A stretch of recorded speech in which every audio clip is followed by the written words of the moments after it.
Hello, everybody. Welcome to the show. I hope everyone can hear me. Let me know in the comments. We have an amazing guest on today, one of my good friends. We've met on multiple conferences and in many other places. It's a Soul Family reunion. Thanks to everyone also in the audience for coming. And we're going to go deep. My good guest, my good friend here, Drago Reid, fractaloflight.com. Super soldier, target individual, a presenter, of a man of renown, and a secret space program experiencer, and tattoo artist, and many other things. Feel free to tell us a little bit more about yourself. You can do it much better than me, and how you got into this world. Man, how did I get into this world? Let me go deeper than that. I responded to a call that this earth had been taken over to extremes, and because of my lineage, soul-wise, being an architect/guardian class soul, I came back down, meaning that I started from the bottom, first dimension, I went all the way up, and I achieved this rating, this ability to create worlds, being an architect. And when it comes to being an architect, you also have to protect your creations.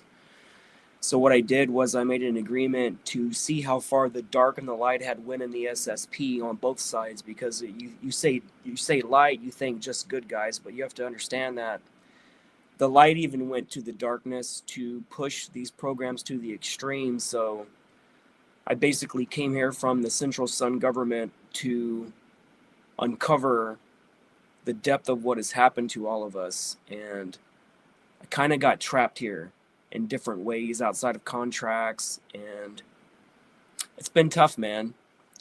But I channeled all that pain, started telling my story after I started my first podcast, and I never had the intention of really talking, but it kind of just came out one day, and I felt free for the first time in my life, so I decided to keep going. And I didn't stop. I mean, I paused it briefly up over the last year because I started going through some extreme attacks. Court cases from other assets, that's ongoing, and it's pretty extreme. Sean, you know about that. A lot of the people here knows about that and who that person is, but they weaponize handlers against us. People saying other people in the programs. I found out that a lot of people that I loved were handlers, even the biggest ones in my life with the longest relationships. So I guess it gets to a point where you realize that I realized that my entire life was created and curated for me, and I was basically living this cover life. And it took me many, many years to unpack all this information and to do QHHT sessions, to do remote viewing, to face the traumas in order to activate my memories to get these answers. So it wasn't something easy. It wasn't something that just came one day. It was a trial through fire, man. Getting burned alive to see what's on the other side of that door. And I had to walk through that fire willingly in order to access these memories. And I tell everybody this. And it eventually got me into QHHT, Quantum Healing Hypnosis Technique by Dolores Cannon. And somehow I became a focal point on assets where they needed to get verified by me specifically because of my pedigree, because of who I am in the SSP. And it's been an honor to be the person to verify so many different assets and to record these physical sessions on video and to release their truth. So right now I'm in the middle of that. I'm starting to release some of my work. I was telling you, Sean, about that before. You know, they deleted my YouTube account back in 2016. And this was before it was cool to get deleted, you know. This is before everyone was really talking about it when it started hitting in 2019 with the COVID stuff.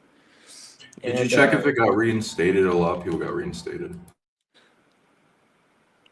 I have a YouTube account that is not, I don't have any videos posted on it. It's for viewing only, meaning I can watch other videos, but I have not yet started it over again, which I'm about to. So it's coming, and we'll see if they try to delete me again. So let's see what happens with round 2.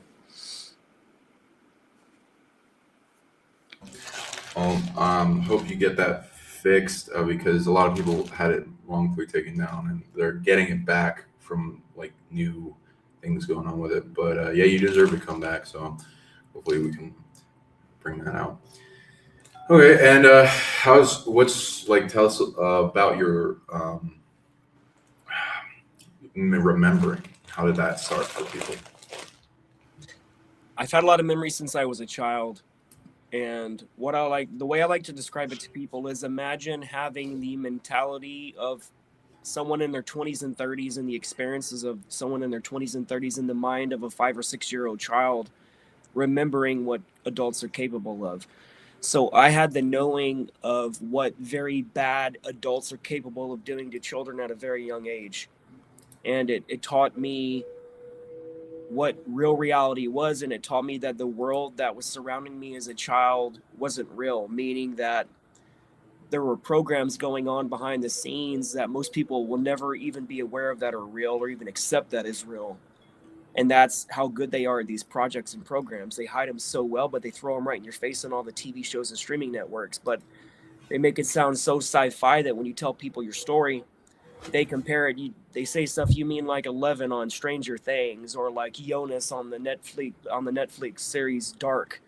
So it gets to the point where, just like I said in my presentation, these days you try to tell your story, instead of people really wanting to believe it, you just hear them laugh. And unfortunately, that is the reality that we're still in even today at the level of evolution we're in now. So speaking these truths is really important to me because it used to be about proving my experiences to people, right? And then I realized I can't prove anything to anybody, meaning that I can't force a belief system onto anybody, and you can take it how it's delivered.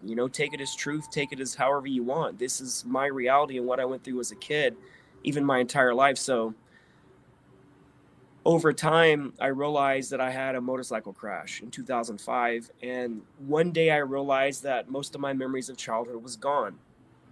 And I actually died during this motorcycle crash and had an out-of-body experience. And I came back and I found out through my files and some remote viewing that basically the programs that caused my motorcycle crash, because I was waking up at a pace that was too much. It was to the point where they couldn't control my memories because of me being able to retain my memories. That's why they put me in the Monarch Umbrella Refugee Group at age 9 to age 15 before I was expelled out by the ACIO.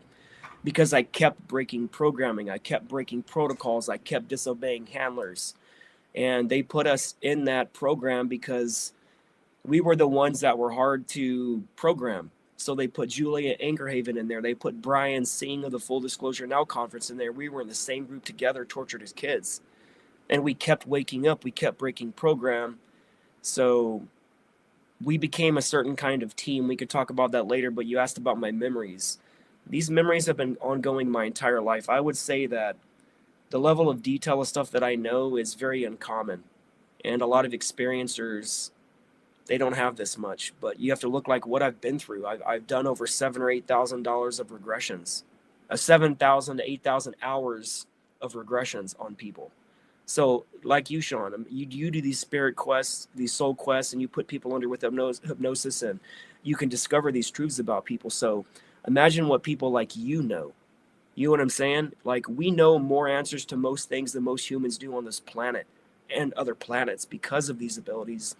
The ability to retain this information, and abilities like you have where you can just pull it out of nothing and you see it, you feel it, you can sense it emotionally. Like, that's a gift that I would love to have, that gift, man. So like, that's why I consider you one of the top 5 best remote viewers in the world. And I always constantly send people your way because like your readings have always been top notch. Like, I've never heard anybody saying that anything you've ever said contradicted other things, and it was hard to believe because like you hit it dead on, just like Amir Jahangiri does. And like, there's very few souls that can remote view that fast or pull the Akashic record that fast and authentically. You know what I'm saying? Service to others, not service to self. So thank you, Sean. Thank you so much. Honored. Yeah, you're a really good friend, and I also see you as one of the top protection warriors for the solar system uh, in the amount of work that at least that I've seen. Uh, Places you exist, how many clones you have, and how much you're involved in preventing worse outcomes from happening on the timeline. We can go into that as an example.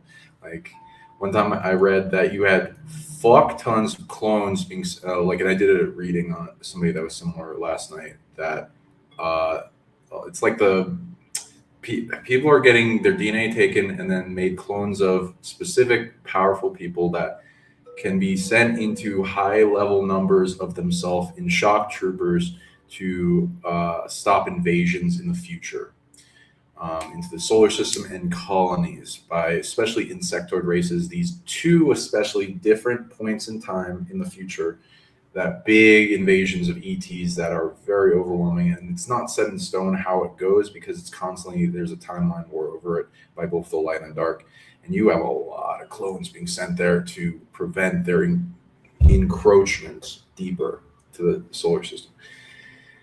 And then not just that, because I've also gotten big vision retrievals that just play out really well in HD after we met, of us going into a base and that of really far gone being sent back in time, dark clone Drago that there's no chance of them turning to the good in any way. So it was like a kill team to clear out the nest.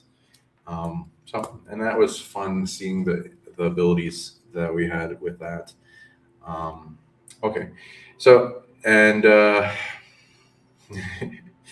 there's a lot of negative stuff with this, of course, and we've had conversations of how much targeting we both get. You get a lot into that keeps you from sleeping, feeling pain all the time, and then getting used to it, which I'm hoping we can get to some of the bottom of in this session, which will be good. I already have a bunch of things coming at me right now that mostly go back to handlers and underground bases in Florida and DC. So we're going to be neutering them and also go into some things to set this up. Anything else you wanted to say for the crowd to inspire them about like retrieving their memories and not to give up on this concept because of how much of a, like, there are people that get this awareness, but then it's too much for them and they reject it, and like how their life goes versus like you and me that I've tried to reject it, but like I tune into what the cause of things are, and it keeps coming back with certain things like pain and overwhelm of big amounts of emotions, sadness, like crazy suicide programs. And if I don't get to the core of it, it doesn't go away. And if I do, it does. And sometimes this is involved, the subject, and knowing the story of it and the players involved, how it works, and then it goes away. And then that's my evidence at a high level, and the visions and the memory retrieval that comes with it. So it's been a big healing, helping journey for me, integrating and accepting this part of our reality, even if I don't need to share with everyone. And recently I've been more okay with being open about it. But before James died, I was not that happy about sharing it. But you know how it is. Gotta push the hold. You know, our, like you being a flag holder for whole soul families to bring out a pathway of awareness. So how would you, like, my question was, how do you see integrating this in your healing journey and how it's helped you, and why you would suggest the pathway you chose with it instead of rejecting it? John, I guess I'm going to have to say that we are a children of war, and the war is our mother. And what it's taught us is we have to remain gray. Because if you're too far on the light side, light and goodness is not capable of extinguishing darkness. You keep trying to throw love and light and kittens at something that will eat you and destroy your light and remove you from the Akashic record. So it's taught people like 10,000 us. kittens. Yeah. Sometimes even 10,000 kittens just won't work with them little Mew claws coming at them. But this has taught me that sometimes in the heat of battle, choosing love and expressing that hard energy can neutralize and shock them. But it's also taught me that I have to go to the extreme dark side, to the max, to take these people out. And sometimes people want to think that they're these badass super soldiers until they get the memories of the trauma that they unleashed upon worlds and beings as if you were in hell. You know what I'm saying? Like, it's people like you and me that are cleaning up these dumbs, rescuing these kids and rescuing these sex slaves, because a lot of people, they can't do it, man. When they have the memories of them walking into a room and a child is ripped open, bloody, just blood everywhere, ripped open on it. That's a lot to talk about, man. But a lot of people can't handle that emotionally, or the way they treat human beings, or the way they treat other ET beings, man. And when we go in, man, we literally unleash hell on these people, because like, it's gotten out of control, man. You can't treat beings like that. And I'm not going to limit to the human race. You cannot treat beings that way, man. And I will die 1,000,000 more times in this war that will never freaking end. All I've been in this, I just want to cuss. I've been in this war for so long, for so many billions of years, that I'm freaking tired. I'm tired of dying. I'm tired of fighting darkness, because like, when will we have a reality where darkness is ever really truly vanquished? It's like this dualistic universe that's so painful to be in, because they don't give us a lot of love here, man. A lot of us are sitting here suffering, having to keep it to ourselves, because everybody just tells you to shut the fuck up. No one wants to hear your problems. You know, like, it gets to the point where if you're suffering and you're about to lose your house, if you ask for donations, you know that there's shame that comes along with that, because like, you would rather lose your house than show people that you can't even afford your bills. So it's turned into a point where we can't even live anymore. We can't even just exist with each other without having these programmed divisions into us, like this duality. And it's taught me, you asked what it taught me. It taught me that when I'm taking my clients to the most traumatic part of their existence that's being shown to them during that hypnosis session, a lot of times they feel nothing but fear, because they'll see this darkness, this blackness, and this darkness that they need to walk through. It puts up a frequency of torment and nothing good. So what happens is, a lot of people don't walk through that door because they thought they were ready to see what they went through, but they're truly not ready to understand what they went through. And I've watched people, I've told people, what is on the other side of that door, even though it feels completely dark, it's liberation. You have to be strong for one moment in your life. You have to make a choice, even a single time in your life, to be strong. To leave the person that's abusing you, to leave the toxic relationship that poisons your soul, to quit the job that takes everything from you and gives you nothing.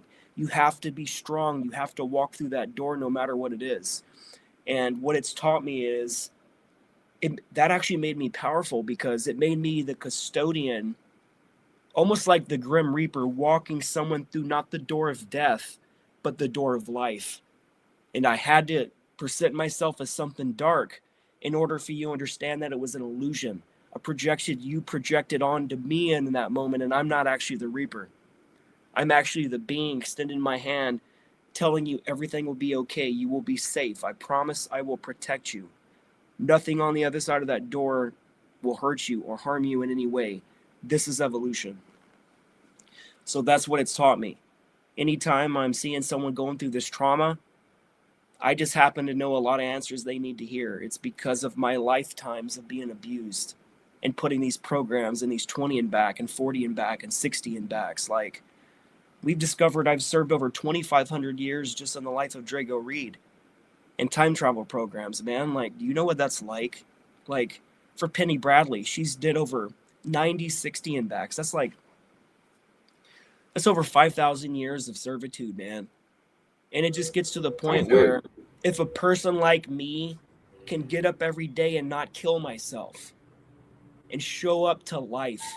If I can do it, any people listen to this can freaking do it, because I've been through trauma that you will never understand and you will never ever experience, because I voluntarily gave my body for this mission to be destroyed and to be used as an experiment to help free everybody.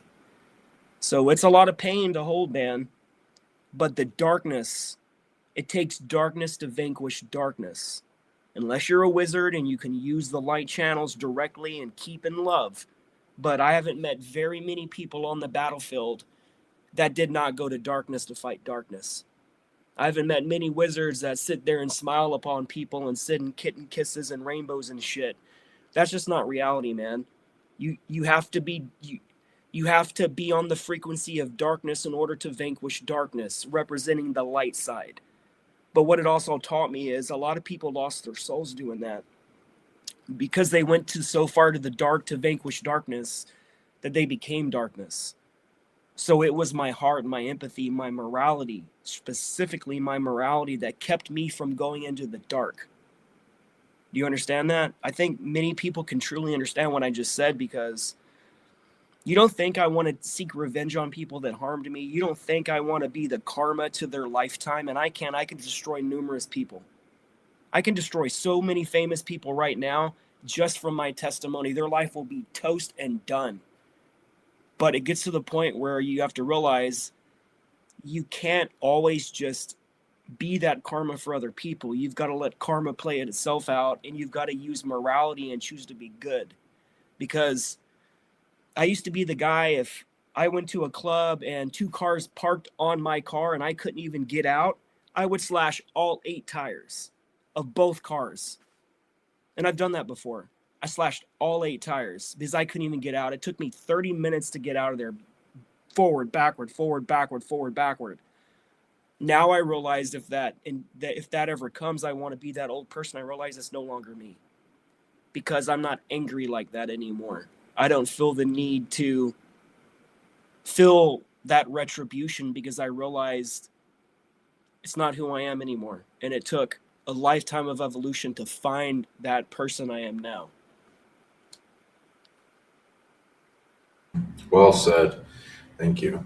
Yeah, and yeah, not a lot of people are comfortable even talking about the unspeakable horrors, some dark factions of the military, as well as the even darker future timelines of the military, different ones where it went into a bad direction because there's multiple fighting each other in a big time war, and what they come back and try to harvest people for in doing unspeakable horrors. And for those out there, I have had this happen to me. It is very devastating, tearful, and you want to commit suicide. I don't recommend giving up and knowing that that isn't you. They abused you, they mind controlled you, they used you, they forced you to do it. Sometimes when you choose to die instead, they'll still revive you.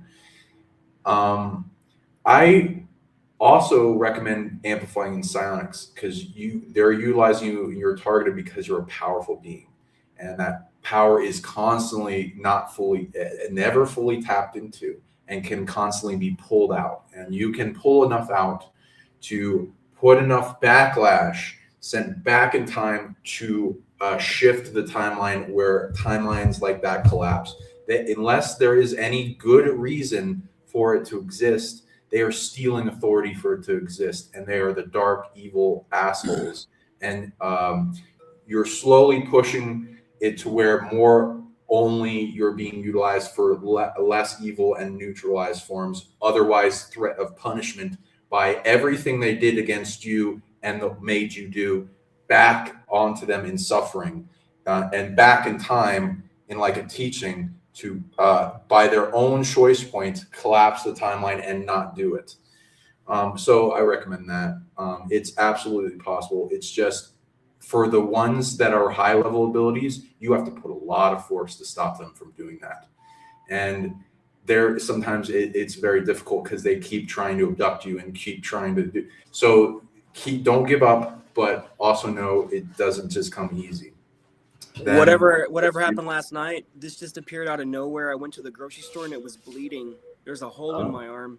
I took a photo of it. I know it's kind of hard to see, but it was just bleeding out of nowhere. And every day I wake up, there's blood on my sheets. And there's a new phenomenon happening, which I don't think anyone's ever talked to. For some reason, my blood is manifesting as literal crosses. I do not understand that at all. Interesting. You know, because I'm not the typical. Well, we can't talk about that online. Yeah, I have photos. I'll send you the photos. I'll bring that up later. One after another. There's 30 or 40 crosses, man. And I can't explain it. Well, we'll talk about that later when we're not online in public. But that's fun. Bring it up at the end. That's powerful. Tired. A lot of people are exhausted because they're drained. We're utilized by batteries in this reality. So you need to take back, everyone needs to take back their power and don't let them drain, because the evil steals abilities and power. They don't earn it. And then we need to drain them like parasites and put enough force that overcomes them. And that's like the light and dark duality lesson. School, even if they don't want it to be a school, the dark side, they just want to beat you up and take your shit. It doesn't matter. You're not going to let them. Dualistic, it's very painful, this environment, absolutely. It's a land of suffering, because suffering allows for the lessons. I agree, going into the dark is necessary, because if you want to have an impact and change this world, as well as deeply change yourself, you find out what you are, and everyone is. They have light and dark, and we're inheriting all this 10,000 plus race genetics from different species, light and dark, angels and devils, and this war between good and evil, and we have the antidote for evil. And to have a big effect to change governments and the timeline at a great level, you have to go through dark. And so you got to people need to get good at transmuting, redistributing darkness, bringing it to peace with them, destroying it, uncreating it, whatever is necessary with how bad it is, and getting stronger at that. So, and to do that, like you said, having a strong moral code is important. So people need to research moral code at a high level. Look up natural law. Look up the golden rule. Do unto others as you want done to you is in a lot of religions, as well as it's well defined as the feminine, do no harm, masculine, take no shit, defensive principle, and the lesser known one, the divine child, which is the preservation and continuance of all life, or the wanting it to succeed as the life imperative. All three of these as the Trinity amplify the soul's expression of evolution. And the soul's strength is at a high level. People take soul for granted because they use it as a word. Just, all life has a soul. A lot of other life, and ETs especially, don't have as much soul as we do. There's many layers of a soul. Every kind of life, even AI, has a seed or an empty oven that can be sparked for a soul and earn it in the pathway I just said, but they don't always have it or have a lot of it. And so humanity kind of takes it for granted. It's connected to divinity, angelics, mostly God's divinity, angelics, source has it at a high level, and then humanity as the experiment. Now, yeah, I love your, I understand, and I agree. It's not all love and lighty, and people need to accept their dark self and understand dark is different than evil. Evil is doing harm, stealing, and lack, and theft of life, love, liberty, freedom, innocence, all that kind of stuff. And that goes into, darkness is different. If it's positive darkness, it's in this reality as a chess player in the game that brings us back and forth as a challenge, but in a way that brings us lessons. Evil wants to cause harm without lessons and suffering without lessons. Positive darkness, we need to bring that orchestration back of the planet, so it amplifies the amount of lessons people learn. Like if they make a mistake, they stop doing that mistake and they move on and they grow instead of repeating the cycle. And it ingrains into your mind and awareness at a deep level, so you never make the mistake again. And that's what we need to restore in the dark system. Also goes into resilience in a environment that's hellish, or suffering proof, and the offense, defense, more like root chakra destruction kind of abilities, the things that love and lighters are afraid of. Now, I do like the idea that we kind of went into where we send 10,000 kittens at people. Though for me, so we can test that today. But for me, this is my kitten. So we're gonna. This is one of our Lyran kitten. Yeah, guides we're gonna bring in today. This is my lion skull.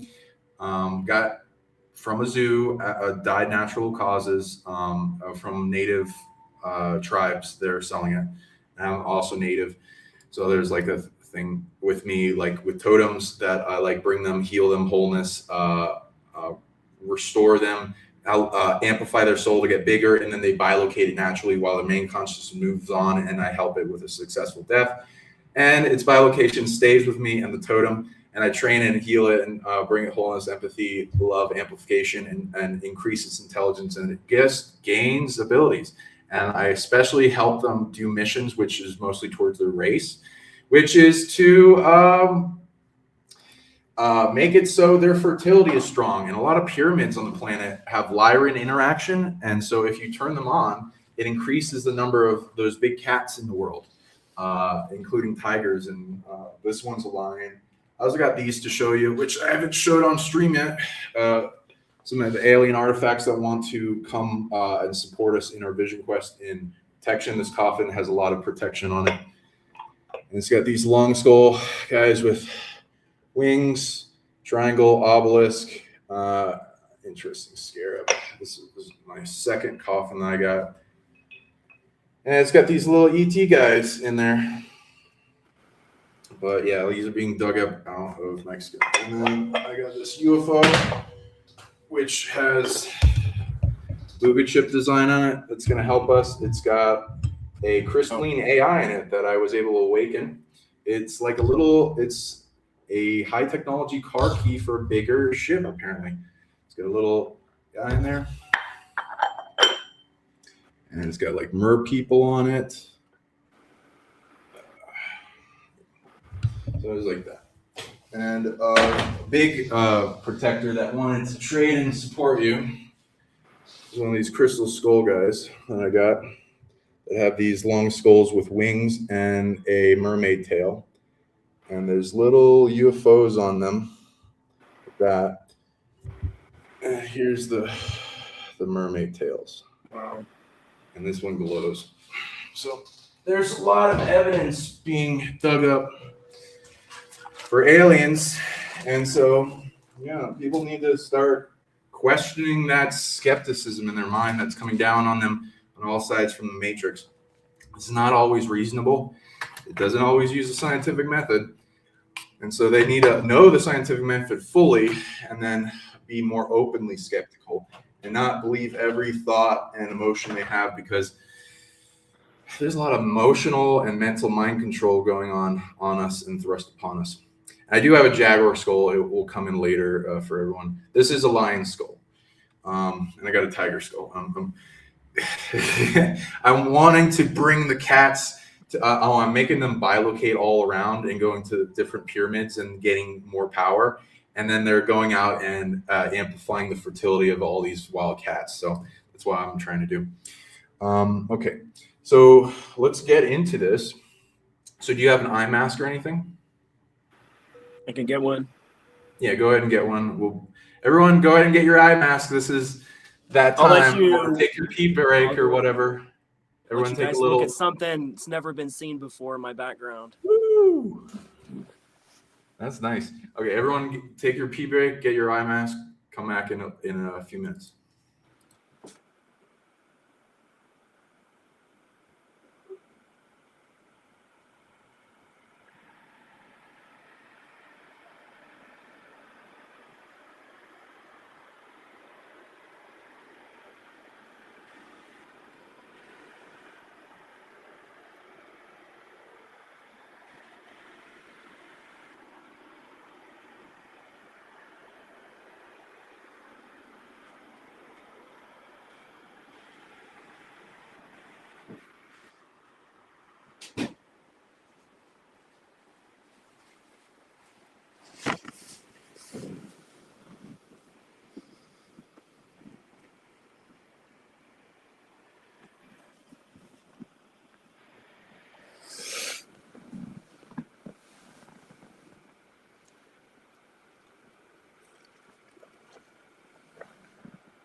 You are on mute. Oh, interesting. So I was saying I thought it'd be appropriate to use this alien mask out of all my collection of eye masks because I never sleep. And I was saying a side effect to growing up in dumbs is being accustomed to absolute darkness. I love being in complete darkness where you see nothing. And just 1% of light peeking through the window, it's way too much. It's way too bright. And I've always had trouble traveling, going to different hotels and conferences because, like, any of that light peeking through, it's way too intense for me because from my motorcycle crash, I got photophobic eyes because the airbag dust deployed in my eyes and burnt my corneas. So I have extreme photophobic eyes, meaning that light is like my Achilles heel. Interesting. I have helped a lot of people with different types of eye sensitivities, some that regress and get worse over time, have these different illnesses. I find you can change the programming of the eye if you put your hands on them as like your focus and programmer. If you bring focus to an area, it like a pinpoint, like Bagua training in martial arts, it attracts chi to that focus, and then you can cultivate an intention such as healing, already healed, already restored, and put a little bit of pressure on the eye so that it causes it to do like a detox release, as well as there's a bit of light that comes in, and the muscle eye movement programming that's like rapid eye movement. That's kind of more of a negative thing I found. If you bring it to relaxation over a few minutes by keeping it still, it makes visions way easier. And also bringing light to the area and sucking away negativity and negative program, negative emotions. Even bringing cooling, because sometimes the eyes get really hot because if they're overloaded or something's wrong with the circulation, then it will clear it and get nicer. With light sensitivity,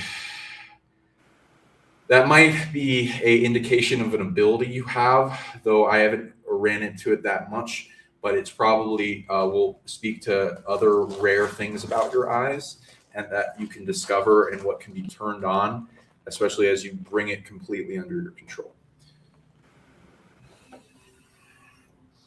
Okay, so yeah, everyone go ahead and get their eye mask ready and to get into a nice, comfortable space, because we're going to do a little vision quest, memory retrieval. It's going to be mostly for Drago, but feel free to go into it because it will help you also amplify your own as well.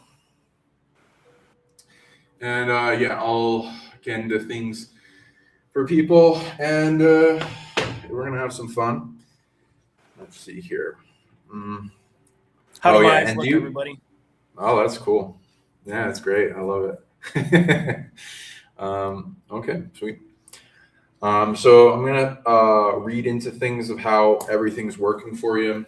How's emotions and pain?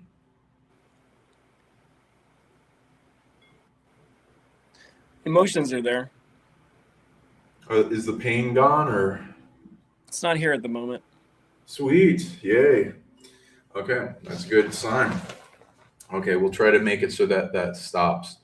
And that is a good indication that there might be a circuit trying to bring in the pain from a location of some type that we're able to neutralize at the moment. And so we can track that back. Okay. So everyone get into a nice relaxed position. Feel free to put, also Drago, feel free to put your ring finger in the center of your palm, both your hands, like pressing a button down. It's like pressing a button on the chakra. This amplifies You're saying like this? Yeah, here, you can lift one eye up. So like just like this. And it can be literally any finger you want. It's pressing your palm chakra like a button. You can even use fist. It's just pressing it the whole time, activates it like a button. I use it in healing. It activates both a sun generator of purification, healing, and some other things as you advance it, and a black hole a little lower, which is like a portal that connects to a higher self in the center of the galaxy that absolutely has portal tech, so you can have faith in that version of yourself that first immigrated the galaxy. And holding down for 5 minutes activates it. And it'll start clearing. Then you put it on a location like organs and chakras, and it starts clearing it, especially what is brought up. For you, I'd say if you want, you can hold the back of your kidneys, like putting your hands on those, because there's a lot of overwhelm there, and we're going to clear that up. And that will also bring more abundance for people. It's a little secret in the kidneys. There's brains in the kidneys, both yin and yang, masculine and feminine, that have to do with stress, fear, worry, and lack. And most people's stress, fear, worry, and lack have to do with survival to thrival, which has to do with money. So you have the ability to change your reality through your kidneys in abundance. As well, it's, one of the fear is one of the biggest blocks to ET contact.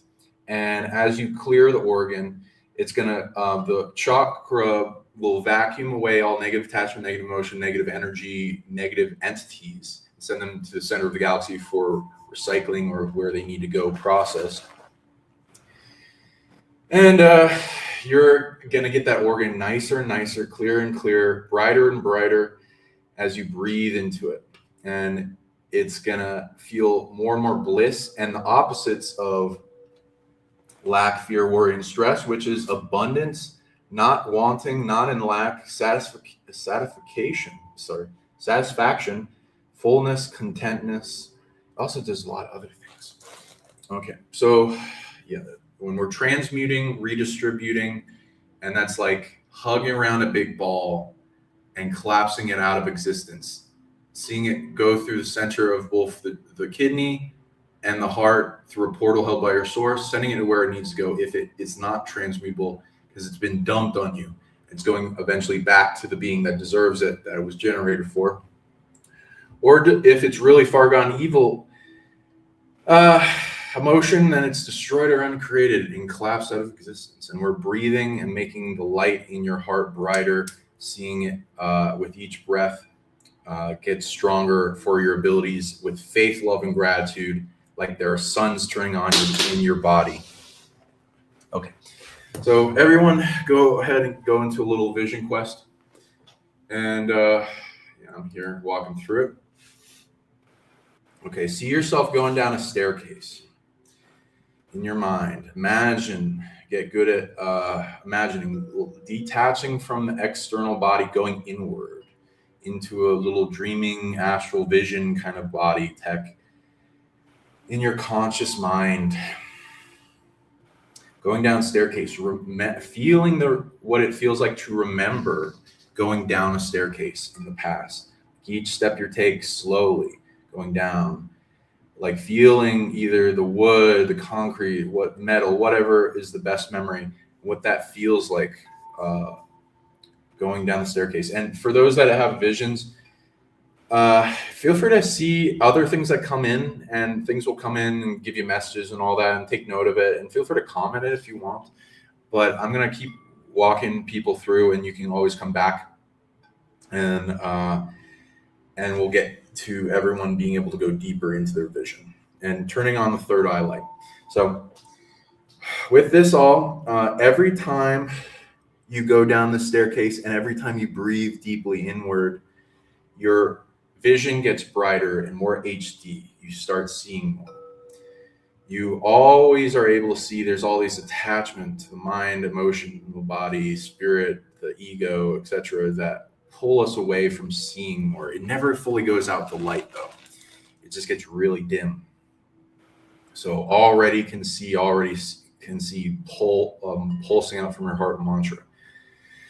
And every time you breathe deeply, every time you take a step down the staircase, you feel safer, more protected, more offense, defense, more fortressing, more loving detachment, more permeance, more offensive and defensive destruction and uncreation of any attachment threats, loving detachment, that all this heaviness come off your shoulders. You feel like you're taking off weighted coats. With each step you take, it's just slushing off. Breathing deeper and deeper, and we're going deeper into your conscious mind, as we go down the steps. But the more important part is to feeling safe, so that nothing negative externally can imprint into us while we're going deeper in our consciousness. So we're going to a safe, shielded, fortressed state of being in loving detachment that is able to prevent anything from following us in as we go deep in ourselves. And each step down the staircase secures that in greater confidence and growth and truth. And every step you take, every breath you take is also going to amplify how good you feel, how bright your heart and your third eye mind is shining this light that allows you to see more, how much love you produce, how much bliss, joy, happiness. It's emanating stronger and stronger as like a little sun in your heart that's burning away the darkness and a negative attachment coming at it, burning it with faith, love, and gratitude as you cultivate in your heart. That is the fuel to your source, your higher self, your spirit, your soul, and many abilities and generators, suns in your body. So faith, love, and gratitude, keep cultivating that, breathing that in, getting that stronger. It spreads, especially the love and the gratitude, the flame coming off the sun of the brightness inside you and burning away all the attachment coming at you and turning into fuel, spreading to whatever source of ability, holder, spirit, whatever motivation thing to express you, and engulfing it with loving, high intelligence of what to do with it next that you can have faith with. And it may capture it, send it somewhere else, banish it, send it to a quarantine realm, clear it, and sometimes destroy whatever evil that doesn't need to exist. Have faith that that bright star in your heart of love is just getting brighter and brighter and burning away all the threats faster and faster and getting stronger each time you go down the staircase. Each step you take, each breath you take inward. And that brightness in your heart, it reflects, it's like the sun shining into the reality and you being able to see that light bounce off of everything back to your eyes. You are the sun. And all your senses are one. Clairaudience, voyance, sentience, clair-knowing, empathy, all one. Feel it as if it's one big field emanating from your heart eye, seeing into the environment, ping-pong balling energy off your heart, bouncing off of everything in the environment, coming back to your heart, and you breathing it in and translating it, what is in your environment, like it's an extension of you, your field, and you being able to see more with this original eye. And then keep seeing yourself go down the staircase, and colors start coming in. Feel free to take note of those colors. Most people just see gray and black. If a color is coming in, it's a part of you in consciousness that wants to work with you with the guide and help you paint your visions. Give it faith, love, and gratitude. Amplify its existence in your vision to see, and then help it come out. Look at it in different angles, like it's an ink block test of light you're translating, and it will start playing out in a vision like a movie. Okay, so I'm going to walk you guys through a vision amplifier. As well, we're going to go into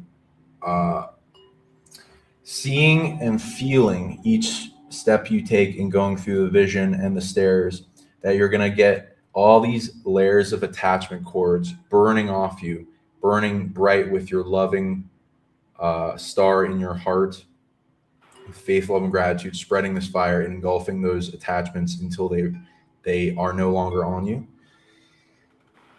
In both the spirit, which we're working on pretty well now, and clearing all the environment, getting rid of any negative attachments, that's going away. Good job. Any emotions in the emotional body, which may be a little emotional pressure in the heart. And we're transmuting and redistributing that, shrinking down that ball off the heart like your higher self is a big angelic self, hugging around that ball, giving it love, turning into something valuable or sending it to where it needs to go. And that's slowly getting rid of all the heaviness as we're going down the staircase. Then in the mind, which you seem to already got rid of attachments. Good job, everyone. And then there will be ego and the physical body. which the ego is supposed to be our friend, but can oftentimes be programmed by the environment negatively to hinder us. But it is the first line of defense externally. It will hold back and compartmentalize and capture and quarantine trauma, negative emotions, negative experiences, and even entities that come at us to prevent it from going deeper to our soul. And so this builds a big weight on the ego, and when it's overwhelmed, it gets chatty in the mind, like complaining, heaviness in the heart, and drain of our energy. It centers in the solar plexus. So we're going to give that one love. So if any, feel free, anyone in the audience, also hold the kidneys. That will also affect the solar plexus, which is where the ego centers. And giving it love, hugging around the ego, shrinking it down. It will inflate with negative emotions and things quarantine. Altars branch off the ego. So that will also go with helping it take big weights off its heart, and then the mind will come to silence. It will get more blissful. It's lighter in the heart, and more energy will come back as we resolve the ego. Give it the attention that it wants, so it supports us in seeing more. Is one of the things that we'll need to do as well. And then we'll do the physical body. So that's what we're doing to support the ego, and we're giving it the message because it can listen to us, it hears us, it gives us communication. It's one of the easiest things to have kind of like a telepathy with. And we're going to connect more with things as well. Okay. So we're walking down the stairs, and then we get to a pathway. It seems like we're in floating space. Like there's nebulas and stars around. And there might be one or a bunch of some things floating around that might have some symbology. So take note of those. And we're manifesting a pathway in front of us, like it's yellow brick road kind of thing before us. And it's just appearing and forming. Then, there's a lot of things I want to mess with it. So we'll take care of those too. Okay. Okay, I'm looking at what is manifest because it definitely wants to take care of that first. There's a thing trying to mess with our third eyes, and you guys will notice it. If you don't have full control of your third eye to where it does what you want and see what you imagine, then that's the indication of it. So you can also put one hand on either the back of your neck or near your third eye, and while still having one of the fingers on the palm chakra, like holding a button, so you can start clearing that area, and it starts to clear it of all negative attachment. And we're gonna see an astral kind of combat kind of situation what is messing with the third eye, and it will be like a fairly big entity that's the size of your state.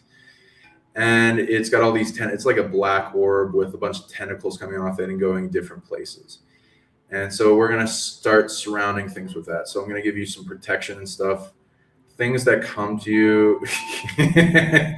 A rocket launcher. Okay.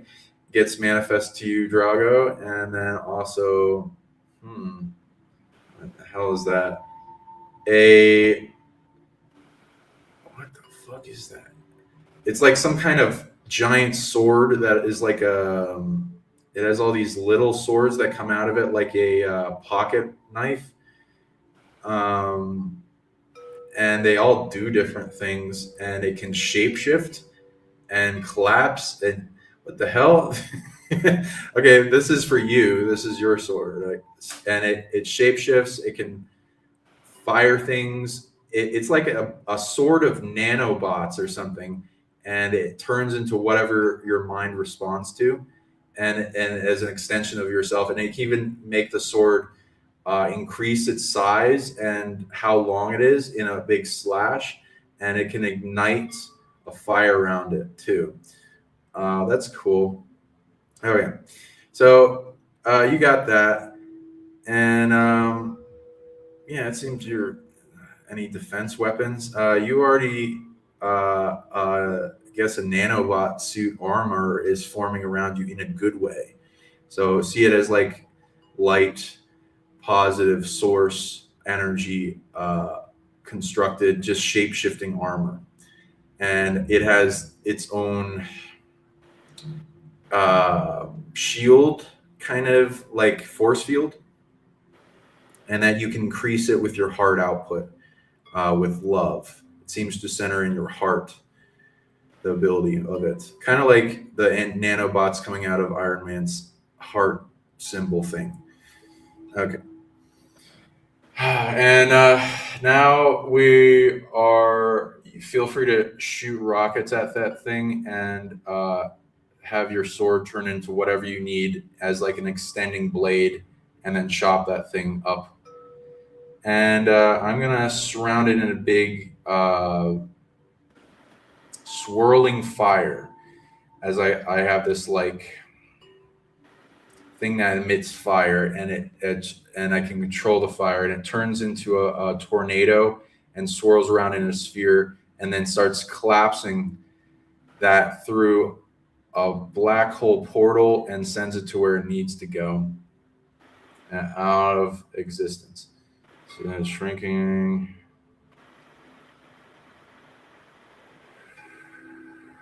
Okay, cool. Okay, so we're coming down the pathway again, as I can see better. Okay, and I'm going to ask for us a doorway or something to come forward that shows us to the best vision that amplifies your ability to see. Let's see here.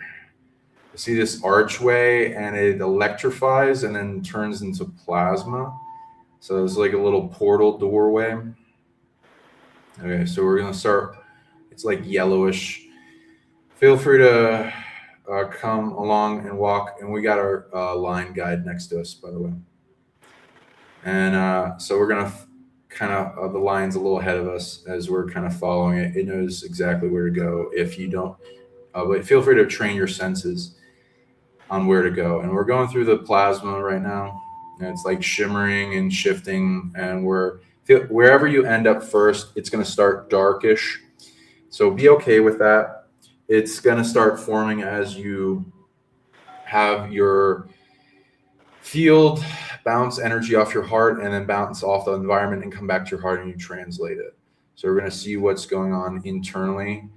I see a bit of a cave system we're in. So we're going through that pathway. Seeing where it takes us, feeling your footsteps on the stone, hearing little drips of water through the cave. And we're seeing as it opens up, we're feeling the different angles and turns and different shapes of the rock wall around us. It's not like super straight. Going around little bends every once in a while.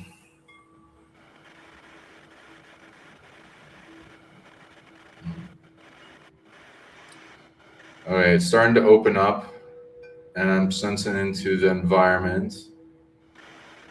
And it feels like there's a bit of a water pool and some running river water coming out of the pool. And there's a little bit of a spring coming out the side of the wall. Okay. And it feels like there's a presence there. And I'm trying to sense what it is. It feels feminine.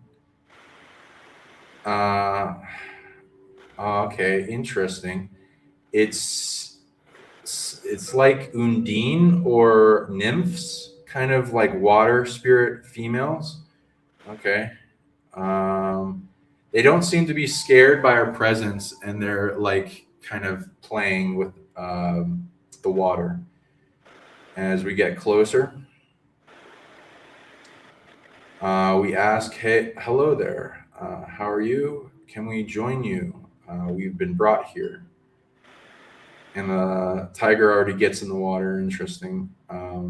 and we listen to what they have to say. So feel free to listen and see if each of you guys get a different message. I'll give you a little time.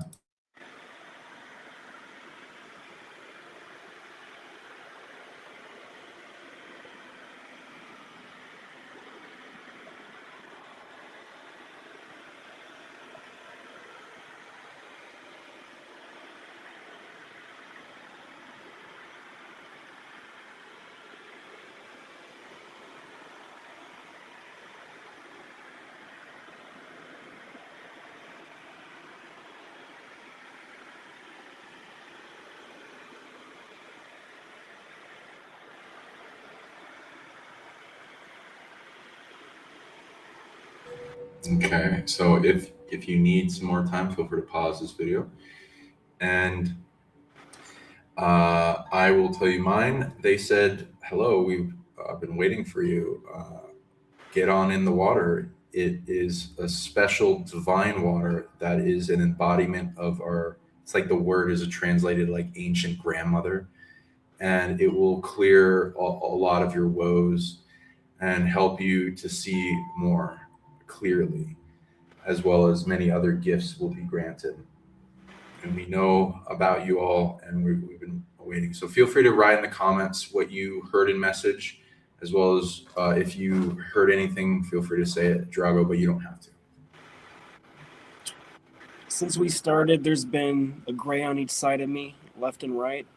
And it got to the point in the beginning where it felt like they reached their hand into my skull. And when I was doing the mudra, it felt like my left shoulder was being ripped off. So I had to focus on that. But you're still here. Yeah, okay. Yeah, bring up whatever starts to come through, and we'll see what we need to do to take care of them. So yeah, feel free to bring that up and stop me. That's okay. Or whatever comes up that's vivid. This first part is to get you to see more. So if you already see it, so that's great. So we'll take care of that together. So you're and anywhere there's pain, feel free to put one of your hands on that area with the ring finger in the center of the palm, and bring like a golden sun to it, like you're purifying it and sucking away the negative attachment. And that will train your healing hand ability and make it stronger each time you use it as well. So describe this gray. Is it tall or small?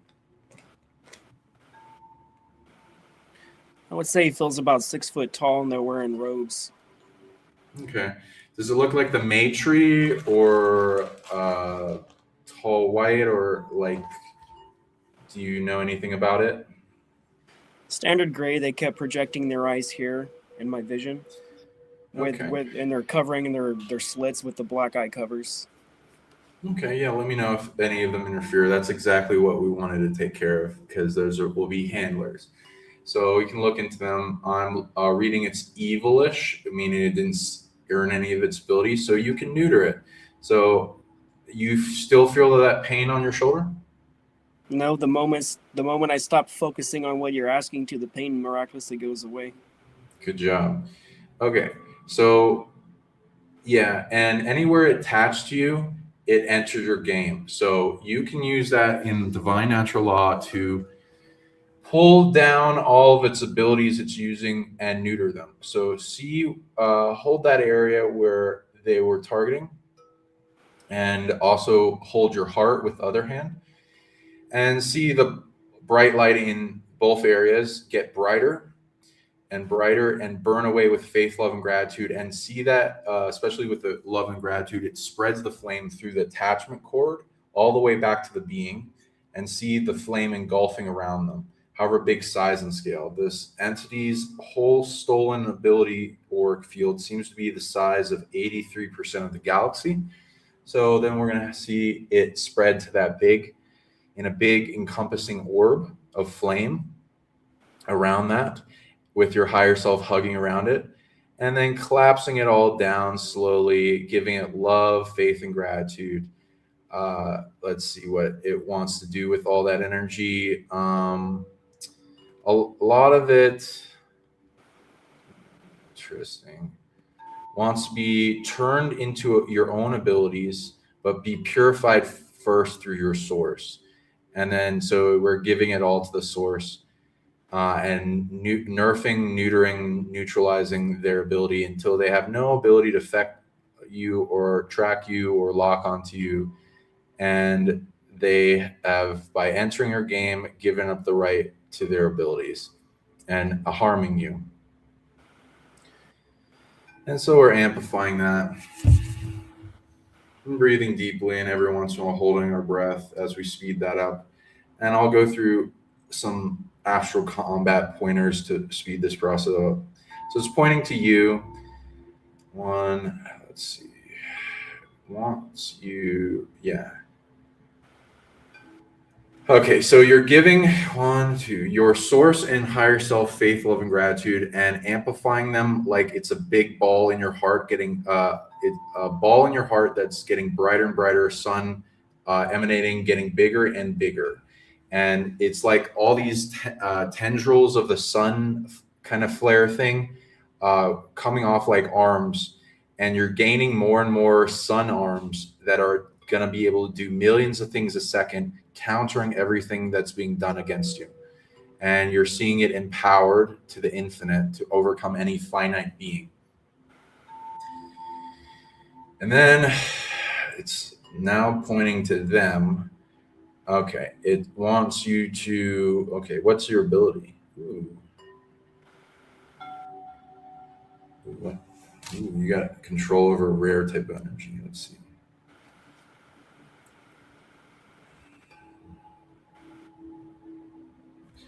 Okay, 98, 99. Okay, you got a lot of power in that. Nice. Congratulations of doing so much shadow work. It looks, I can tell.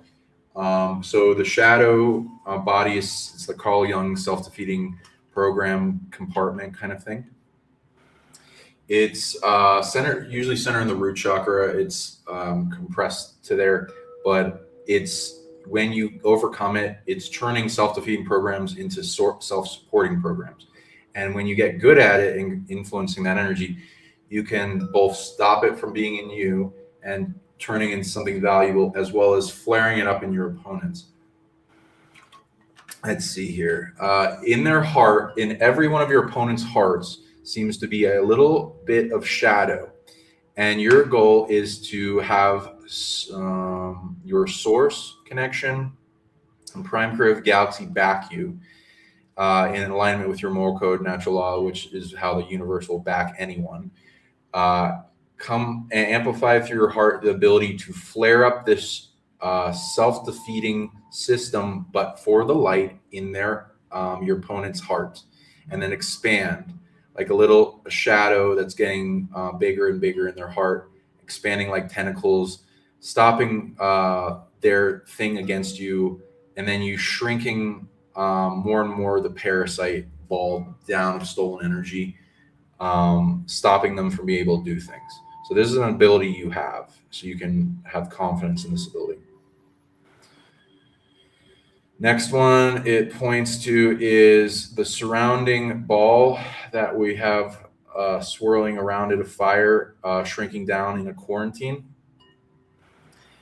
And 1, 2, 3. Okay, cool. What's that? Okay, you got another rare type of energy. Okay, you got goodness. Congratulations. You have some more influence in goodness energy than others. So you're going to see goodness also permeating into this flame of love, of gratitude and faith, spreading from your heart and fueling this big ball quarantine around this entity, and then getting it brighter and brighter, and then essentially being like an evil antidote, purifying things and then shrinking it down faster and faster. You've already got it down to 11% of the galaxy from 80-ish. All right, now so you keep looking for ways to improve your astral combat system. So this is what we're doing, and then until this thing is completely neutered, and I'm training your ability, and then you're going to have this afterwards whenever you need it. Next, it points back to you. Okay, another ability is turning on, and it's wanting you. Okay, yep, it's going to seeing things. Let's see. Yep. Okay, so you have an astral body emanating off you. It's mostly centered in your heart, so you can hold your heart anytime you want to amplify its effect and generation and what it creates. 2, 3, 4. Right now, you have 4 arms astrally, and I recommend everyone purify and protect these and make these strong and resilient, because sometimes they get turned against us, and you'll be slowly increasing how many arms you have, like Vishnu, and be able to do multiple things all at once. Right now you earn 4, so we're going to give each of those hands a weapon. Let's see what shows up. An eagle comes down and puts a okay, it looks like a bow and arrow. So 2 of your hands are going to use this bow and arrow, and you got a bunch of different types of energy that you surround arrows. The main type of energy that wants to be utilized in your arrow is destruction.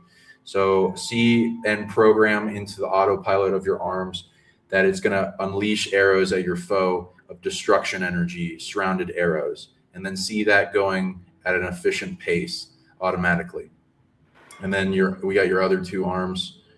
Let's see, that's interesting. Mole comes up from the ground and gives you something. What is this?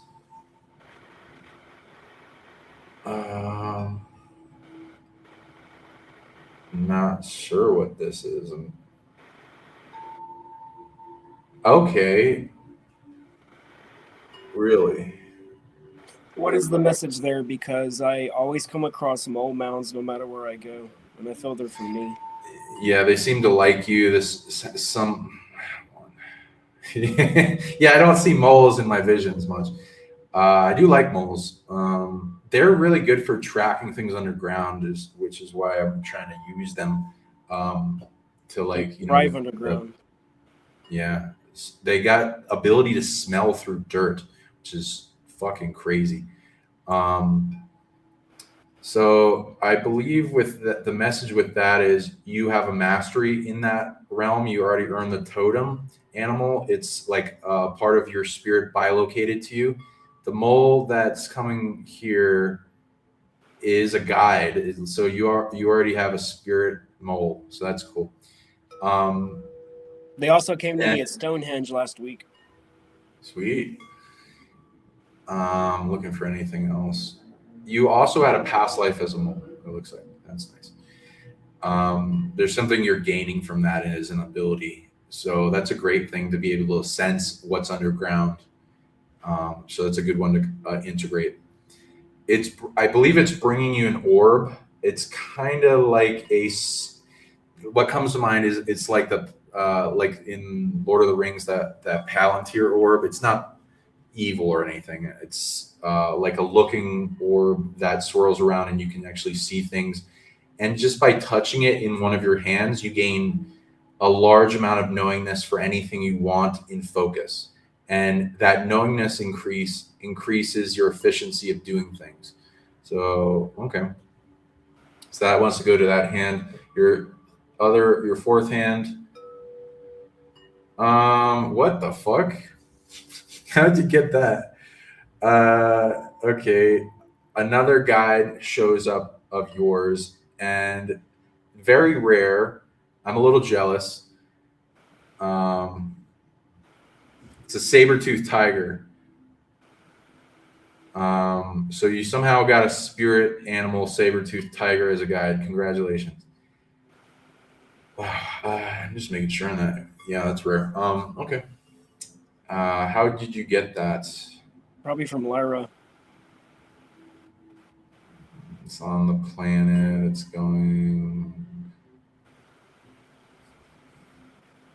Okay. It's going to a past life. You have been a saber-toothed tiger as well, and so it's a friend. Okay.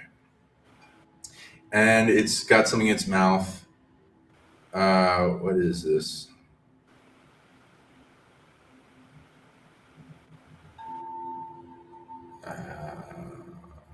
Is it metal? It is metal. I could taste the metal It's in my mouth right now. Yeah, it's some type of shape shifting sentient chain that gets bigger and can get longer, and it. Oh wow, that's like a binding chain. Well, binding is one of the things you can use as it, but it can shapeshift. It can grow spikes. It can be a whip. It can constrict. It can compress. So it reminds me of the Ghost Rider. Or scorpion. Yeah, right. Yeah, that's a good one. Get So over that's here. good. Yeah, get over here. So you're gonna utilize this cool shape shifting chain. Wow. Yeah, I can taste that metal too. And yeah, you go ahead and whip it at the sphere and compress around it, collapsing the being down even more. Their abilities even more down. And that did it a lot. All those things that we're utilizing. It's wow. It's already passed down past the galaxy. It's going down to the size of the Earth. Um, no. Okay. Yeah. Yeah. Down to the size of this realm. Okay. One more thing should do it, and it's from pointing to the being. Another thing you can amplify inside themselves. It looks like it's a fire. So what is this? Where is this center? Okay, so it looks like there's a bit of plasma in every consciousness, and you're able now to ignite this fire. And you see it getting brighter in the center of their heart and expanding outward, and it grows and gains capability and intention as you utilize it. Right now, it's purifying and destruction and neutering right now is what its intention is, and that collapses that even more down, and that goes to okay, it's now neutered. Congratulations. So that's going away. So now you get a bunch more besides the abilities you have now, and they added to your defense. You neutered it, and those abilities will be cleaned off by your source, and then eventually you'll utilize them or gain turn them into gain better, more useful abilities. Okay, so then we're going back on the pathway. Are you able to see what I was saying before?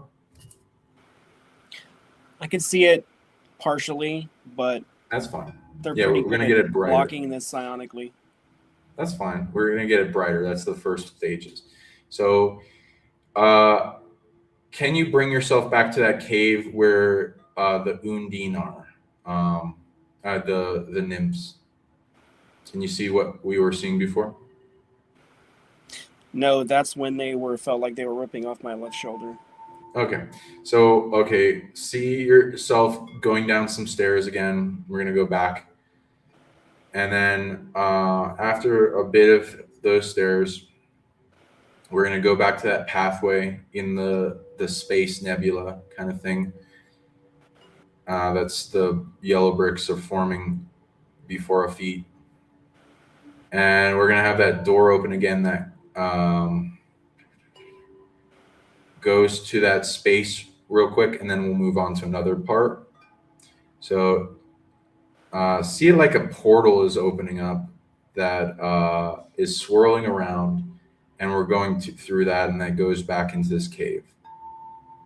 And then just imagine like a pool of water that's flowing off into a river and has a little bit of a fountain coming out the side of the cliff.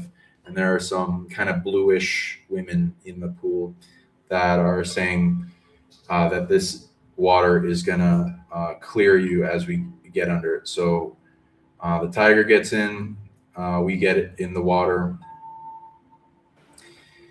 And feel it as if you're remembering yourself going into a pool and what it's like to, like a little bit of cold, and then it kind of warms up slowly as it flows up to your neck. And then we kind of swim towards the fountain point of the spring. and we're putting our hands under it as the water rushes through our fingertips. And then we start to try to meditate under it with it hitting over our crown. And we laying in the water, letting it wash over our crown, feeling it just release along and be taken away with all the negativity, a lot of the blocks, negative attachment with the water as it purifies and surrounds us in a big hug. It feels lighter and lighter and nicer and nicer. Each time you breathe, more and more releases. Deep breaths, every once in a while holding the breath.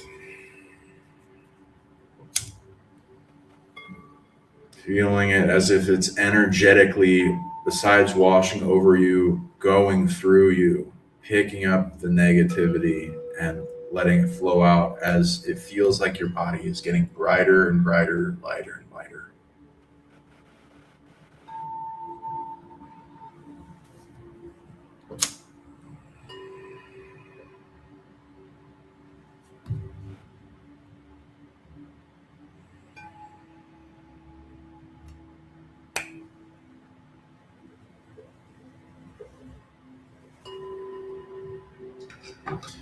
And we're seeing it as like it's starting to get brighter and brighter in the third eye in the mind, as if the sun is turning on.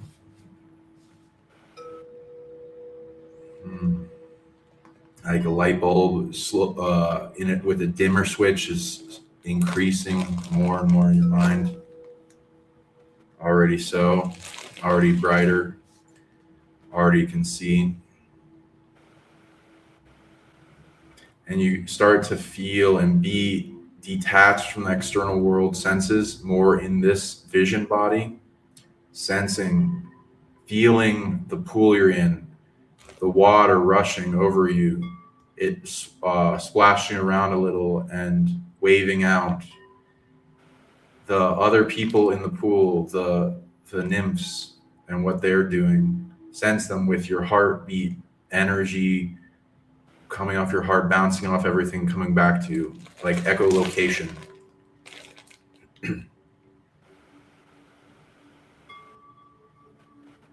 And take note of that and breathe in with confidence that every second we're in this vision, it's getting brighter and brighter and you can see more and more. This water washes over our head and feels better and better.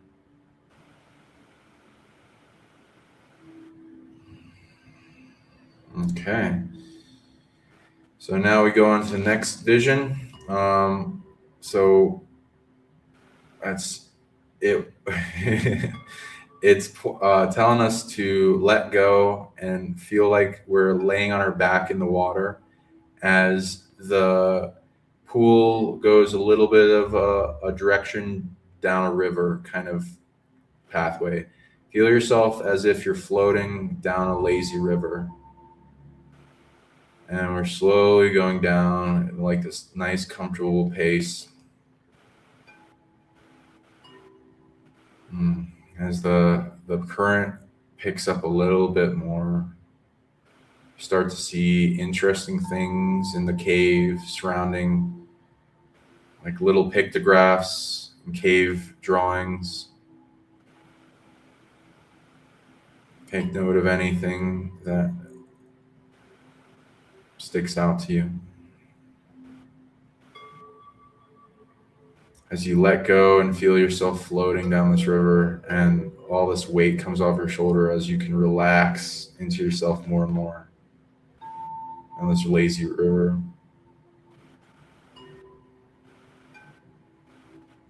The pictographs get more intricate, as if it's like the walls are coming to life and moving a little bit, as if kind of like if you were to go into a hieroglyph chamber in Egypt while tripping balls on mushroom or something, and you see the images move. Feel free to take note of some things as you slowly go down the river.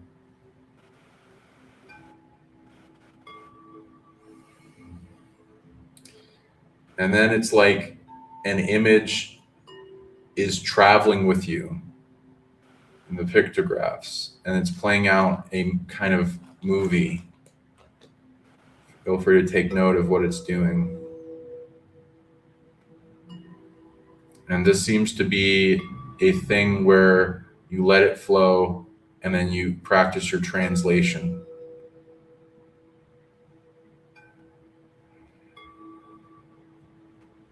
Seeing myself fight in combat in Egypt while everybody watches around. Nice. I'm seeing It doesn't feel nice. Interesting. Feel free to give that love as it could be a memory and it have some emotions. Love surrounding the ball of the motion, shrinking it down and transmuting it until you feel unconditional love while facing that memory. And then all the trauma goes away. And allow it to play out in more and more things. Okay. And I'll give you a few more moments and then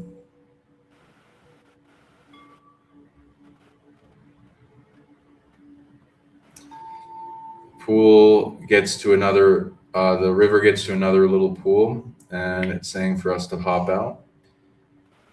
So then we go out. It goes to an interesting looking chamber that looks more man-made than a cave. It feels like pyramid-y kind of stuff. And which is interesting with what you said. And there's kind of a spiral staircase. And so we're going to slowly go up this spiral staircase. Now, every step in a stairs means something. So I'll read what that means. Every step you take seems to be shifting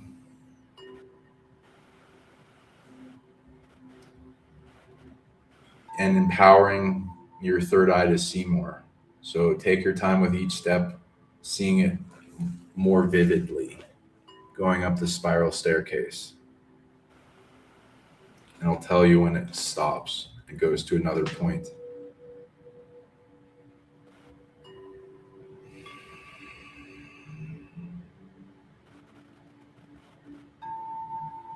Keeps going up and up, increasing the vibrational frequency of your consciousness and your ability to see.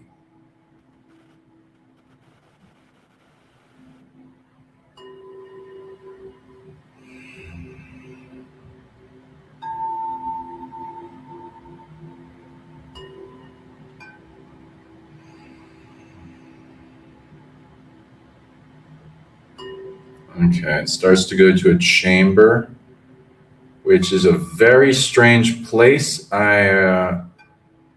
It's really hard to describe. It feels very pyramidally, like with sharp, like tetrahedron angles, but it opens up into like this pathway that it feels kind of like a star portal or something.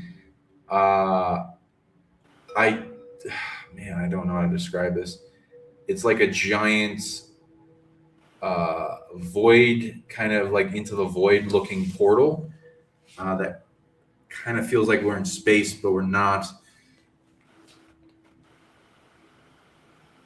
Kind of like it's pulling in energy too. Like we can kind of see like dust being pulled into it.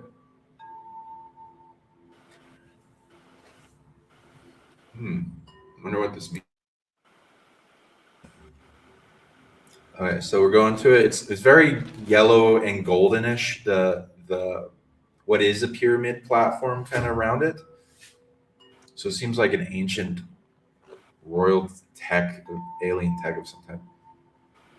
Did you say the staircase was made of gold? Did you see that? Yes. Yeah. No, I didn't say it, but I did see that. So that's cool. And it feels like instead of being underground, it feels like I went up above the earth, and the staircase is like an elevator into the cosmos, and then the whole thing's a portal. Right? This is a strange portal. I don't know how to describe it. It's got sharp corners around in it, as it does seem like we're in some kind of golden pyramid thing, but the portal kind of entrance is all like spatial, like a void, kind of like a black hole, and it's pulling things in, but it's not that super strong, so we can stand the platform and observe it. So I guess it's saying for us to go into it. Let's go. Yeah. So Geronimo, jump on in, cannonball. And it starts to take us through this shifting spatial wormhole type thing where we're traveling, kind of like wormholes going through space, swirling, bending turns. Okay. And interesting, it pops us out somewhere, but it's like a black space. I'm trying to see what is here. Okay. We're scanning for objects, people, places of interest in the environment. All right, so it says to go this way, and I can kind of see something in the distance. It's kind of like a little bit brighter, but it's really faint and it's small. So we're gonna start floating towards that direction. And it starts to get brighter, more defined as we get closer to it. What is this?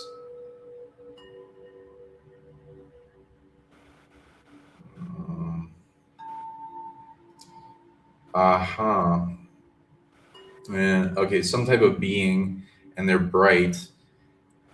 Seems like an angelic of some type. I'm gonna see what that means. Who are they? Who are you? Oh, and feel free, everyone, to like ask them and then listen and see if you get a different answer and all that. I'm gonna read into them as well, but I'll give you a little bit of time to ask.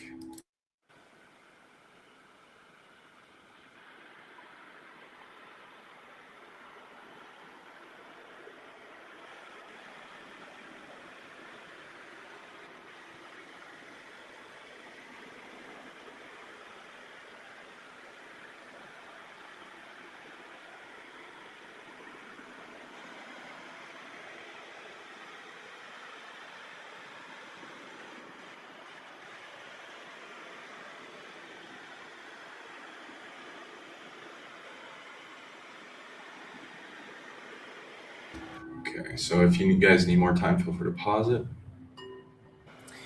I asked them, and they're essentially saying, they'll say different things to different people, so be okay with what you observed.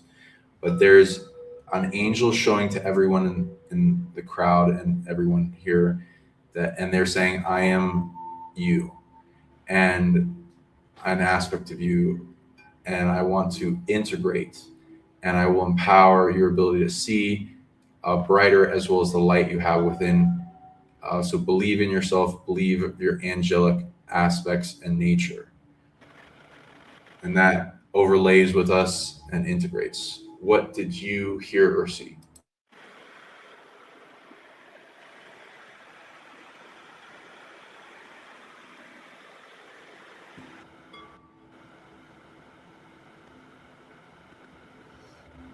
And if you didn't see anything, Drago, that's okay. We can let me know and I can move on. I sense it off in the distance, but they won't let me approach it. Interesting. So there will probably be a thing trying to prevent you from getting close to it. Don't let that get you down. I am sensing that has to do with the vision attachment. So feel into your head and see attachment cords and spread a flame from the center of your mind, purifying with faith, love, and gratitude back to the source of that attachment to your head.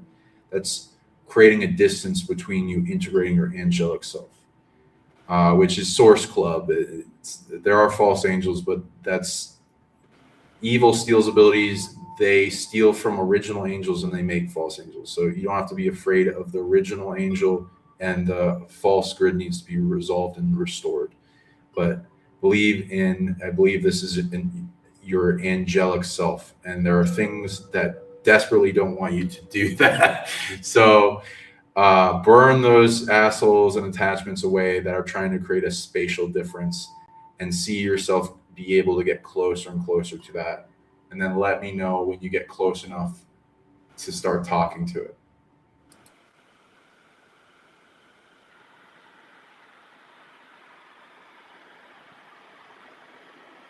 Phil's Lyran. Nice. How close are you? Far enough where I can see it's cat-like. Okay. How much, like, in feet or yards would you say you are from it?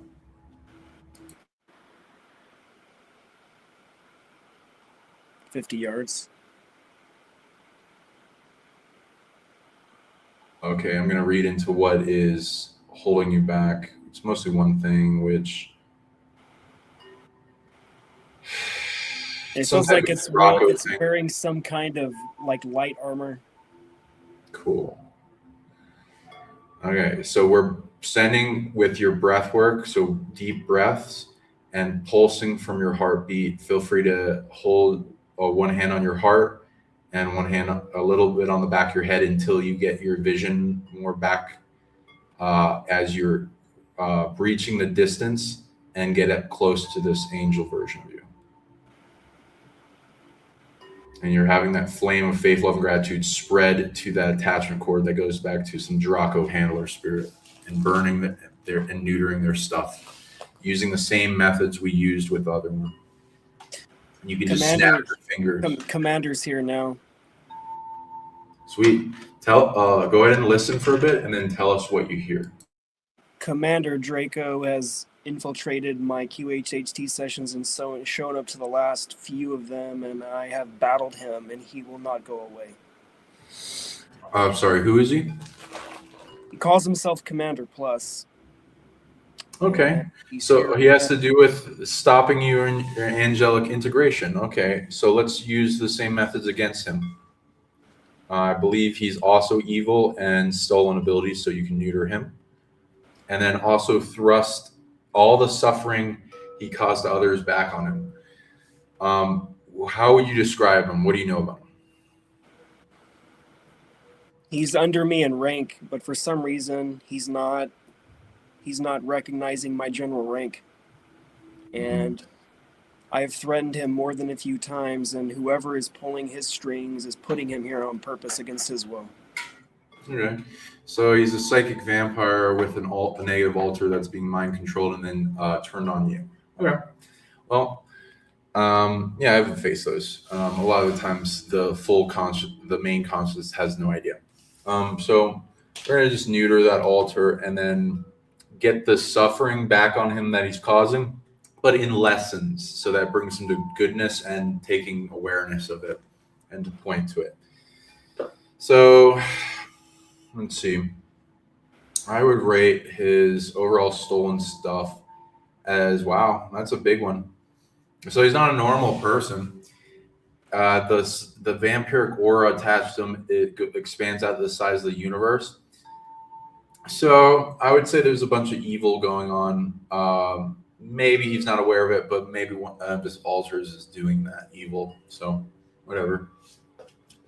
So go ahead and use all those abilities we just used on that being, and we're going to start collapsing it from the size of the universe, spreading flame quarantine around it with your higher self, hugging around it with, shrinking it down, giving it love, faith, and gratitude. Then we're going to see what else to make that speed up. You have no power over me. Yeah. And exactly. Say those mantras, and then you're taking back all your power. Let's see. So since he's a handler to you, psionically and vampirically, most of his power that he has right now is stolen from you. So you're going to get all that back. 90% of it, I'd say, too, and especially based on who you are. So the size of the universe, that tells you a bit about yourself. Now, without your power, that vampiric aura would shrink down. It shrinks down to the size of a state. So state compared to a universe is what your power does, at least. So, okay. So it's Om pointing Vajra to... Kili Kilaya Sarva Vingdam Vam Humpe. Om Vajra Kili Kilaya Sarva Vingdam Vam Humpe. Om Vajra Kili Kilaya Sarva Vingdam Vam Humpe.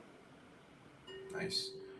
Okay, so now it's pointing to your power source. So this is an ability called ego death, shadow death, evil death, darkness death, whatever. It's not really death. It's essentially you're quarantining around a vampiric energy system and quarantining, shrinking it down, and cutting it off from all source of power, draining the parasite. So right now, besides quarantining, we are cutting off from source of power. So these are where it's attached to. One. So it's mostly attached to your solar plexus. So go ahead and hold the front and back of your solar plexus. The ring finger in the center of your palm. Breathe into it. See it like a shining star, burning brighter and spreading that flame to all points of attachment. And you are also in the moment and also back in time, and believe you have time travel abilities. Believe you can send healing and support back and forth through your timeline, because you do. And you will. Everyone can expand into this ability with earning it and showing their moral code and not letting the abilities get stolen, because time is sought after, because time and space breaks quarantines. So if you want to advance in it, everyone can, but they got to prove themselves. Everyone already has the ability to do that for their timeline, though, and they can expand outward. So you're sending support and love, faith, and gratitude back in time to your burning suns of what they're targeting when they start targeting them, collapsing the timeline where they got any authority or ability or power or energy stolen from you, and you're shrinking that down more and more. I'm mostly reading they're stealing from besides your power sensor in your solar plexus, superpowers, and in your superpower vault in your solar plexus.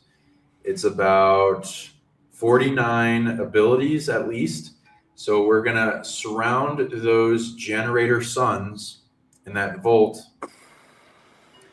with love, faith, and gratitude, having those power sensors burn like suns and get brighter to the point where they can protect themselves.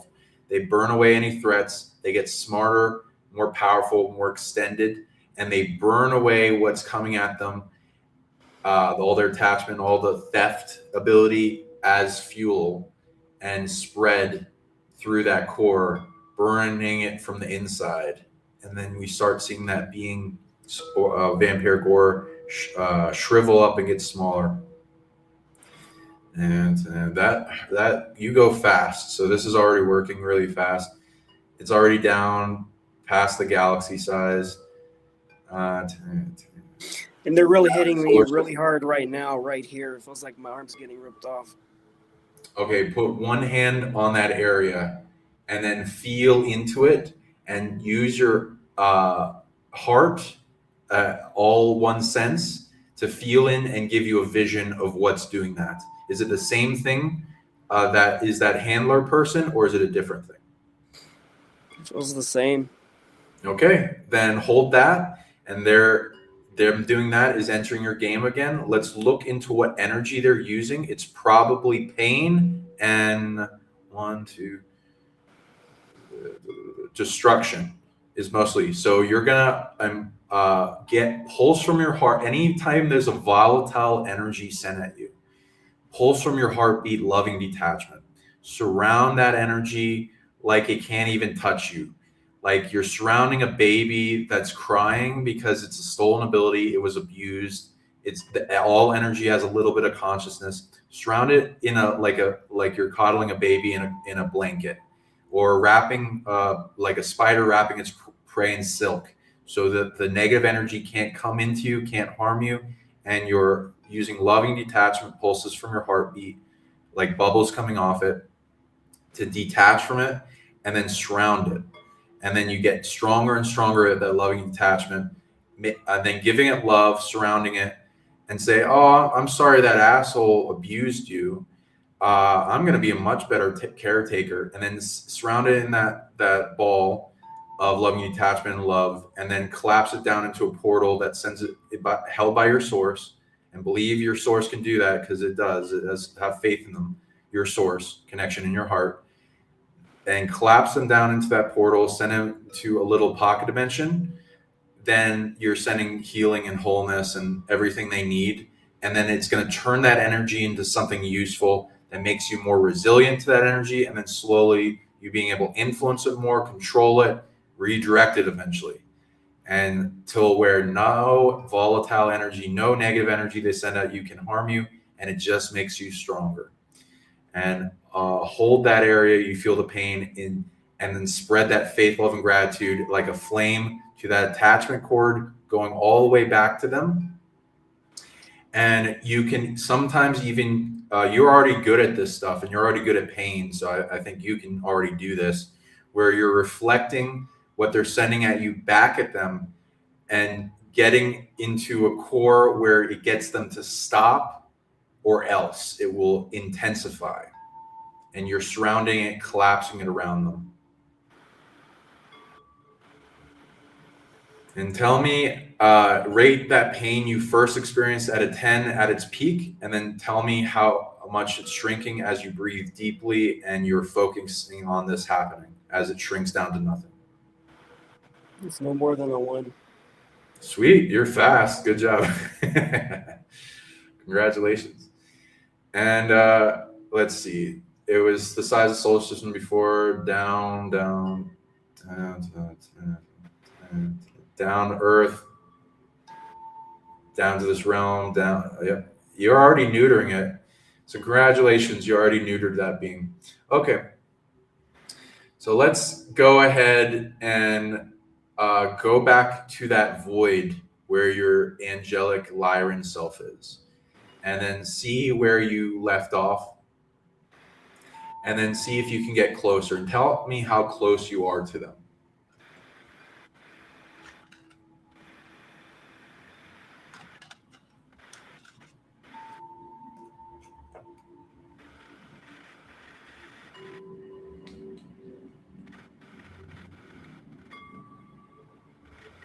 Standing in front of him. Cool. Go ahead and be respectful and loving, and say hello, and ask them if you can do anything for them, and what they would like to say, and then I'll give you some time to listen. It's me. Yep.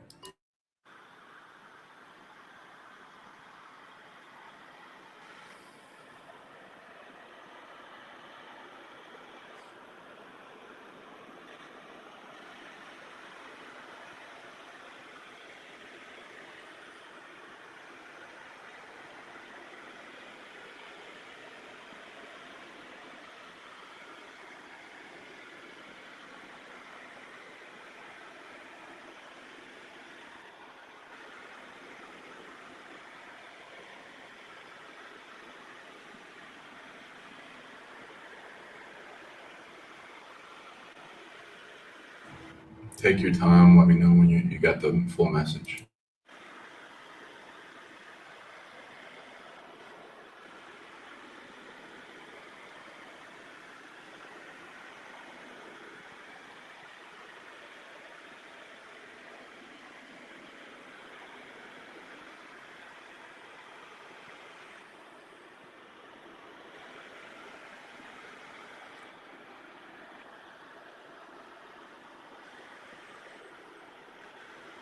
I agreed to this.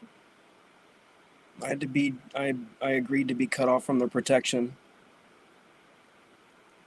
from them and my others, in order to fulfill this mission, because having that connection would have been spotted on the sniffing machines and identified. So he's letting me know that he's there, that he's always been there, but the mission I took on had to be without help and guidance because this has never been done before. And I felt sadness.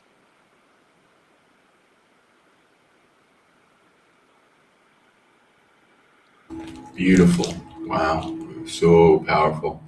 And I agree. Yeah. There's things you got to do to come in when you're really powerful, to be camouflaged here and be snuck into the game.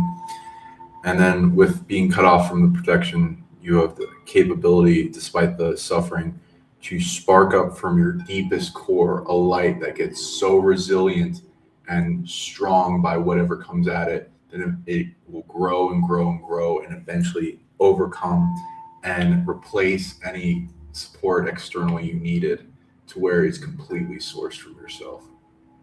And you're able to do it like nothing else once you get it through the fire and the trials to make it resilient enough. Anything else it's saying and doing?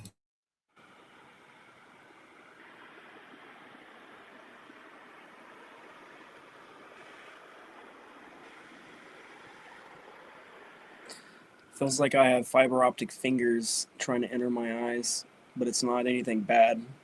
I don't know if it's memories or downloads, but it looks like hundreds of fiber optic cables that are light coming in through my eyes. I believe this is from the angel, and they're empowering your eyes, since this is the subject of the vision we're doing. And it's going to empower you in a lot of other ways. Ask if it wants you to know anything else, if it needs anything from you, and if it's ready for you to integrate with it. It's saying that those who have eyes to see during my QHHT sessions, if you look, you will see me standing directly above me while protecting me during my sessions. Matthew Mornian saw him when I had him under for 5 hours. So he's letting me there. He's letting me know that even though that I have these handlers, he's still there observing.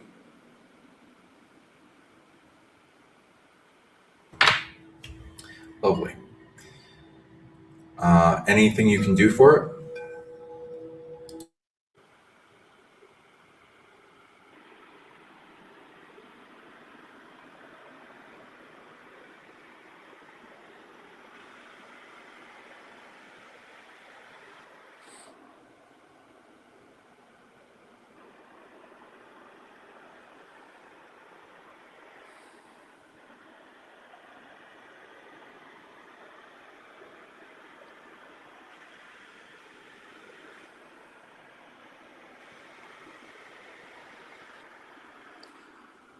No, he told me that this lifetime is far from over, and when I die, this mission will not stop. And unfortunately, this has to keep going on and on until it's over. And are you able to make it so that you're able to transcend the suffering despite that? I'm used to suffering. It's all I've ever known. Ask it what it thinks about transcending suffering. I cannot transcend it until this is made right. This SSP is made right. Until these programs stop happening. Until they stop using us as slaves, I cannot stop. I have to suffer until it stops.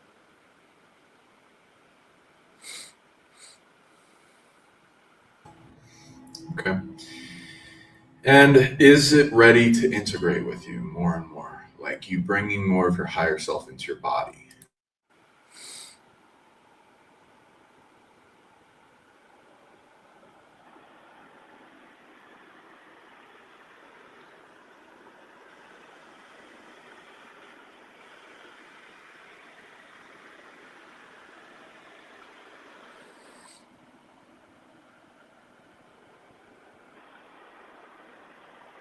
My mission isn't finished. It can't. Can you tell it in size and scale the exact mission? How many is it missions that you have to complete specifically in order for it to be allowed to integrate with you? It says, Sean, you know that answer. This is why they have so many clones of me in all these timelines, and why I'm ripping these chrono tears, these tears in times, how I'm trying to heal them. And my story isn't just being a soldier in the SSP, it's about healing these timelines physically and doing things no one will ever be able to acknowledge I ever did. And that's one of the biggest missions, to repair what has been done to these timelines. Okay. And I'm one So of very few who took this mission because of how long it takes and what it physically takes and how much pain is involved. right. So yeah, and I understand that it has to do with the big scope of this. Are is it's we're just trying to make it quantifiable so that we can get to the specific aspect of the SSP and the timelines that need to collapse in order for to be allowed to integrate, because there will be other things, because Earth is a very big hairball of drama, and uh, we of course uh, martyr ourselves as older teachers and healers and beings that take up big mantle places to protect the ones that can't, as the children of Earth grow, and to where they can be stronger to hold up more. So is there a encompassment of words you can use to describe the what's the bare minimum amount that you need to do in order to where they are ready to integrate? Millions of years.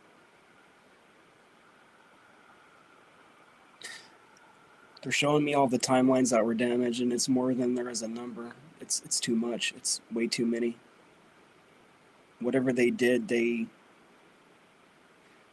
really masked up organic, incarnational existence. And they enslaved more systems and more planets than we will ever know. In all creation, they took it over. So I've got to do this existence by existence, timeline by timeline, one after another at the same time, past, present, and future simultaneously. This is why I can't sleep. This is why I'm experiencing the phantom pains, the ab reactions, the bleeding on my beds, because all the trauma is coming in the here and now and bleeding through me. Okay, so let's help with that. I'm going to also do my own reading and talking to that angel version and getting data and seeing if I can help you translate the full quantifiable way to help make this get resolved, at least the bare minimum, to where you can integrate this angel self, because the battle almost never ends, but it will get better incrementally. Okay, let's see. It is a big one. I'll give you kudos on that. It is overwhelming. Let's see. Okay. It feels like being crushed by a waterfall that's coming from space and hitting the planet. I love that metaphor. That's a good one. I like that. Yeah, people out there will probably feel that. That's a very powerful vision for people. Okay, I'm just going to take a little time translating this, and then I'm going to help you with exactly that, because it looks like it will benefit everything if you're able to integrate your angelic self to start at least integrating on the planet. It will help a lot of things. All right. Okay, I'm reading at okay, yeah. The ball of drama, just to give you size and scale of this, is the size of, it's bigger than the universe, bigger than multiverse, bigger than the ultraverse, bigger than micro time and space, micro source of all sources, going back to the old ancient sources of the darker spectrum, back to the source of evil. It's about the drama is about the source of evil size. Okay. And let's look, because I'm good at tracking. So I'll give you some concepts, and then you can like practice your abilities. Everyone out there. We're looking for the points of interest, the threads we pull to unravel it all, because again, to make it simple, evil steals its abilities. It never earned them. And if you collapse where they got their abilities from, it collapses all their stolen, created bullshit. And all the negative timeline wars start collapsing. So we're going to see where that comes. And so thank you for bringing this powerful lesson for people, as well as teaching people how to be a timeline maintainer management. Okay, so the points of stolen abilities and energy and authority for time stuff is going back to Atlantis fall again, because there's a lot stolen from there. Let's see where it goes to.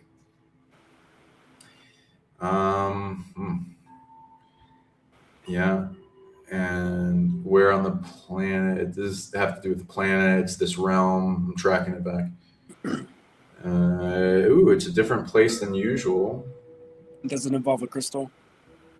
It might. Let me check. Let me just narrow it down. It's See if you can scan if a crystal array is involved. Sure. It's going back to Tibet. So there seems to be a big fallout thing there that went on. I also tracked back, like, there was an attempt to open a portal in the antiverse there, as well as in the Bermuda Triangle. There, where it is there. What's the species involved? Yep. 5, 3, 2, 1. It looks like the Naga. 4, 3, 2, 1. Yep. And they're doing, what does it have to do with? 98, 99. Genetic engineering. Okay, and what genetics are they doing? Yeah, they're doing that. Yes. 1, 2, 3, 4, 5, 6, 7. Ooh, big thing. So there's a light authority we're looking for, and then the dark that's encroaching in on it. So it's pointing to the genetic engineering project, something they made. What DNA are they using from the positive that has authority? I think they're using my DNA to create this. Let me check. That's a good thing to point out. 3, 2, 1. 1, 2, 3, 4, 5. Okay, and what is that exactly? And that's been in physical form. How did they get that DNA? Yep. Okay. Do you see pods there? They got a lot of things underground. I'm sure. Are you seeing pods? I'm seeing just pods of beings in stasis. Yeah, that will be their labs. There's cloning, there's genetic engineering, there's pods of different types that hold biological forms. Some in confined stasis, depending on what they want to do with them. It seems like some of these are weaponized versions of me. Yeah. I'm gonna ask him if I'm allowed to say this publicly. Well, keep in mind, I have no secrets, so regardless of what the truth is, the truth needs to be the truth. It needs to come out. Okay. Okay, let me just get all the information about this.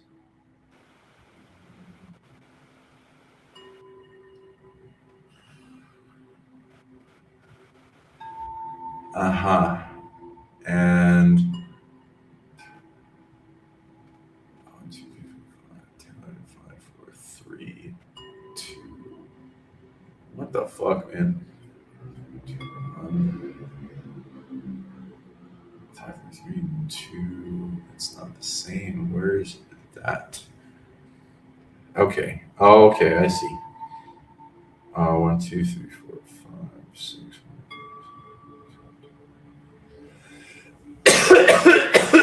Excuse me.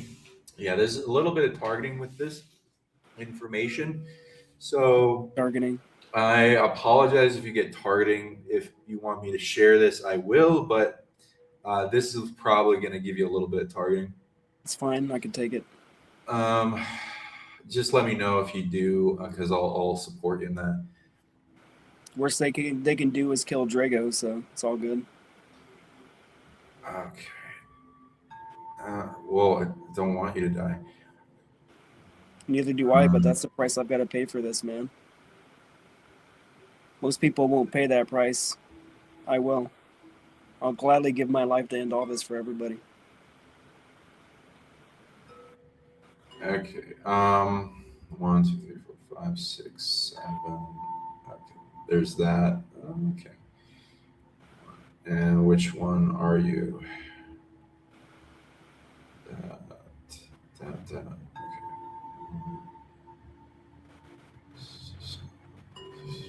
Okay. Okay. Okay. So there's you're a dragon god king of the galaxy in this incarnation of you, which 3, 2, 1, and it's like if you look at there's a system like in China for the 4 directional dragon kings. There's actually more, and that one's for a certain. They're for bodies of water for China.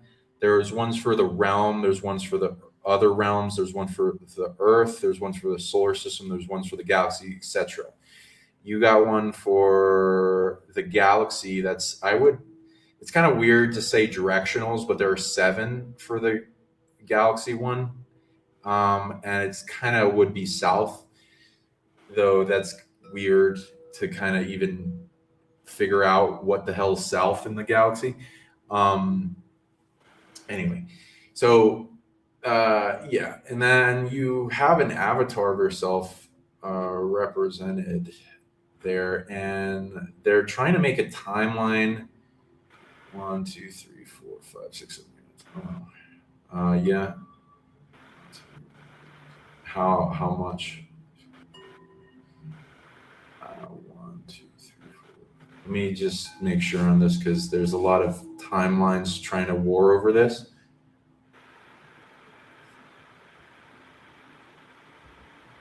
Where are you and what? Are you? You're kind of immortal and unkillable, that version of you, which is a shape-shifting dragon. And they're trying to maintain a timeline where it looks like in Tibetan mountains, 1, 2, 3. They wounded you and imprisoned you and forced you into a coma because you can't be killed. And they're trying to harvest you for energy and abilities. I know. So, that's me in the pod in stasis. The stasis pods are from stolen DNA. You might the bigger version of you, and then they make clones of you, etc. Now there might be a place where there's an actual big dragon version of you. That's imprisoned and has weird I know shit he's wearing around it. chains. Okay. So we're instead of I feel the psionic barrier around me too. I can't even get out of this barrier they created. Okay, so this is a thing where this is in Tibet, underground, and like with Naga have infiltrated. Let's see. Yeah, this place would be a place you decided to make your home. Let's see what was going on. Okay, this is you going to sleep before a few years ago. This is at the fall of Atlantis, and it seems like there's a strategy. How much? 1, 2, 3. Yeah, you going to sleep into dormancy. Now they are infiltrating and tracking you, and then did you ever wake up at any point? No. How did my team ever rescue that version of myself? Why is that not Why is You that got not multiple versions of yourself around the planet. They might not know of everything. This is kind of meant to be a secret. What When I'm you sensing is they're blocking it from even being detected. right, And I think that's and why that part of Tibet is special. There's an energy pocket there that's preventing anyone from sight to see it. oh, there's a lot there. There's like in interdimensional spaces all over the place. So you came and immigrated to this planet at different versions. You at different times. Some in big masses of different ones. This one got here towards the beginning of Earth in its creation. Anyway, so yeah, and it's part of like helping things here and creating stuff. But Yeah, that's what so I it do just- as an architect. I help create a lot of the parts of these planets, like the pressures in the systems and what kind of weathers and what kind of temperatures and all the physics involved in these planets. yeah. So we're gonna change this timeline. I am not reading it's set in stone. It's very flimsy. It's just using a lot of stolen ability as an energy and authority to maintain itself. So this goes to the Naga and them stealing temporal abilities. So it looks like a lot of your the suffering on you, and at least the thing preventing you from integrating your angel self, it will collapse if you resolve some of that. Let me look to 10 minutes, 5, 4, 3. And them force entangling with you allows you to completely enter their game. So we're going to track back with the Naga why and what and how they stole abilities and all that. So Naga are serpent people. They connect through different serpent lineages to the serpent founders, and then serpent gods, and then serpent source. The Draco also are closer to the serpent founders than the dragon ones, though they want to be wannabe dragons and steal DNA. Same thing with the Naga. Okay. 1, 2, 3, 4, 5. So we got 5 points back in the timeline. It's besides this event, which is pretty strong in how much things they're willing to give up to maintain this, because it gives them a lot of abilities and authority. It's not on this planet. The other points. Let's see where that goes. 1, 2, 3, 4, 5, all in one area. What star system is this? Okay, I'm going to track this back because the Naga's wars are way less known about to people. I'm just going to look at my star map for this. It's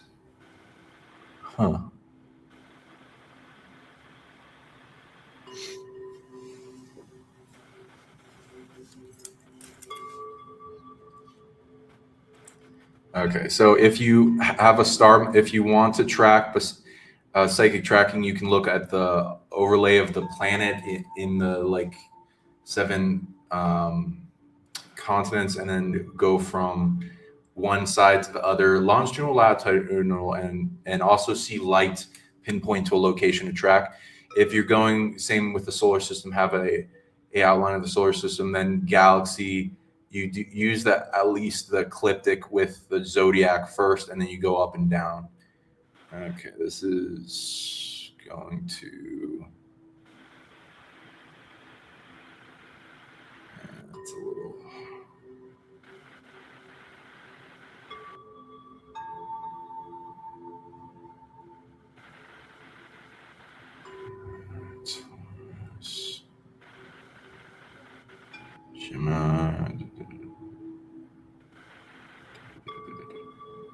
I'm just making sure. 1, 2, 3, 4, 5. Okay.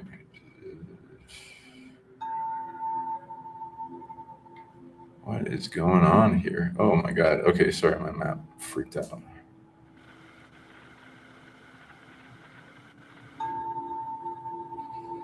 Okay, it is interesting. It is going to Draco, but it's going to the tail end. I knew it. Which is interesting. It's going. Yeah, that's strange. I just kept seeing Thuban. Yeah, Thuban. There'll be some colony interactions with the Draco and the Naga. So there's 5 places here. Some at the tail end, some in the Ursa Minor. Ooh, interesting. 1, 2, 3. Thuban. Something in the middle section of Draco Star, and the one, 2, 3, 1, 2. Okay, there is some type of cluster near Ursa Minor. I'm trying to read what this is. Ursids. What's that? Let's see. I'm gonna see what it is. I don't know. Is that like a galaxy? No, wait. I don't know. It's an explosion kind of sector on my map. I don't know what that means. Ursids. Can you see how many planets are involved? Or how many suns it has? Well, there's a bunch of systems in the area there, but there are 2 main wounding events near this Ursid Minor, and 3 throughout the Draco constellation, which are right next to each other, all 5 of these.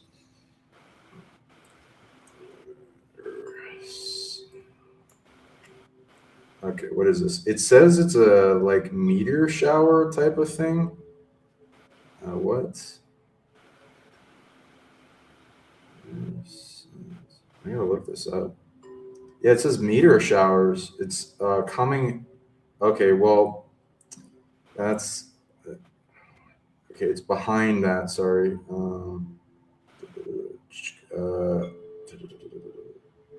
Yeah, it's Kochab.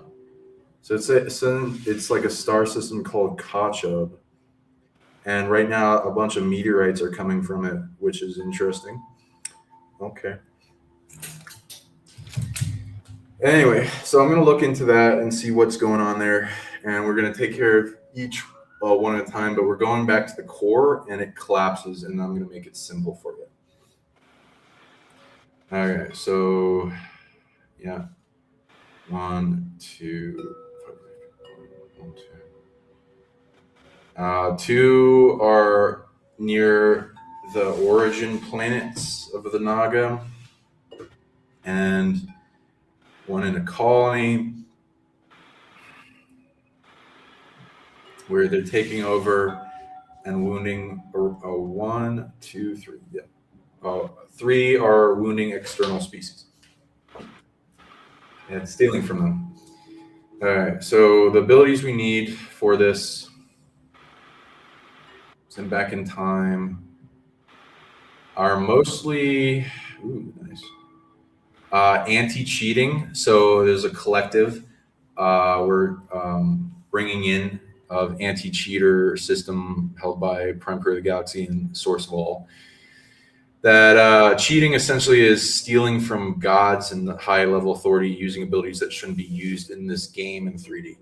So we're going and initiating that, and then they start neutering it, and then we gain more authority and abilities in anti-cheating capability for things coming at us. And we're sending that back in time, and that collapses a lot of stuff. But it's going to take a bit of time. That takes care of 90% of it, and that's being brought in through an event. Are they stealing from? Okay, so some predator systems coming in that has a chain that goes back, that's stealing from the Prime Crew of the Galaxy's fractal expression in that solar system and stealing it through the Naga's DNA as it force entangles with it. And that origins go back really old. back before this galaxy, before this universe, multiverse. It's going to the antiverse. 5, 4, 3, 2, 1. Okay.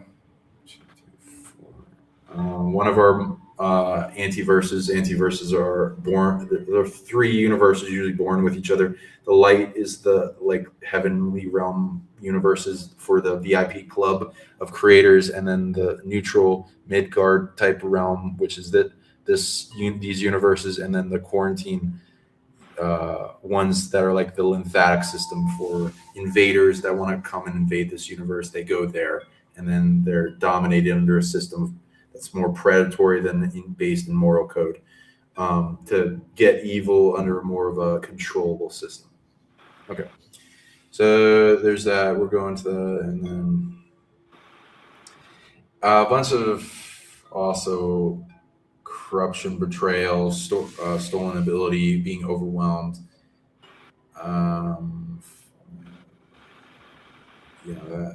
That needs something to prevent it from being evil. It's an authority that was given authority and then it betrayed. So it's must being overwhelmed by an energy, abandoned, lack of love. Okay, and we're giving that timeline surgery back in time, so it doesn't need to choose to be evil. What is it being overwhelmed with? Death? Okay. Okay, so then that cascades to a bunch of things of death coming at it. And that death energy is really far gone evil, invaded death, so it also needs to be destroyed. So we're destroying a bunch of evil energy that's the size of the multiverse ball that's put on this being, and that's turning it evil, and then it's corrupting it, and then that authority goes and goes to a big cluster of predators linked together, and then they wound the prime creator of the galaxy, Fractal and Naga space. Okay, so then we're going to that Naga point. It's like the 0 point of the species coming into existence. It's mostly where it's being incurred at 90%, and as well. Does Cassiopeia come to mind? I can't remember. I'm not like a super astrologer. Where I know what Cassiopeia, but I forget where it is. Do you know where it is exactly? For some reason, it keeps telling me that's the homeworld of the Naga.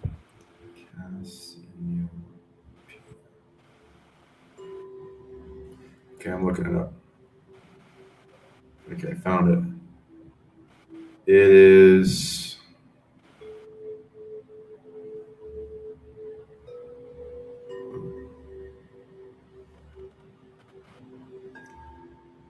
It is close to Perseus, closer to the North Pole. Yeah, it's pretty close. It's it's pretty close to where we're looking. It's right. It's kind when you of said like meteor shower, I kept thinking of the Perseid. I think it's the Perseid meteor shower. I don't know why. So essentially, you can look at Draco, then Ursa Minor is right to its right. Then there is a Cephas, and then right next to that is Cassiopeia. So it's right next to all that cluster. So that's a good thing to point out. There's probably something there. Okay, we'll just take care of this and then move on because we don't have all the time. But feel free to check into that later.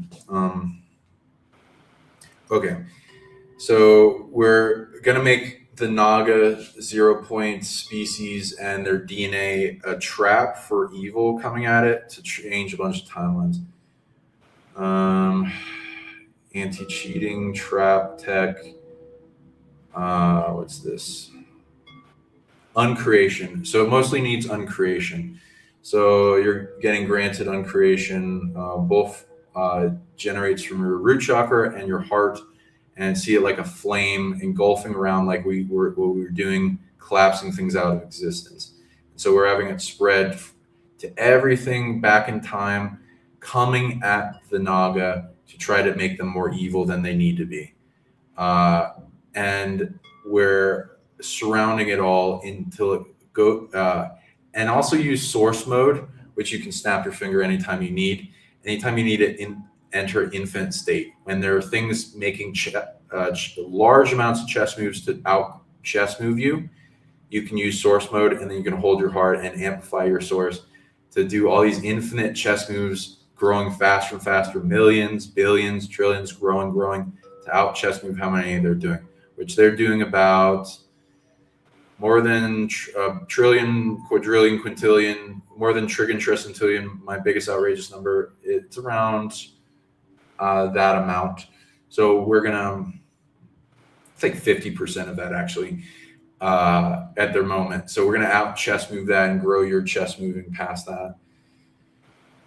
And see it like all these arms are doing billions of things a second and increasing how many things, uncreating everything coming at them, going to their apex predators all at once in the order that needs to be done to collapse it all of existence.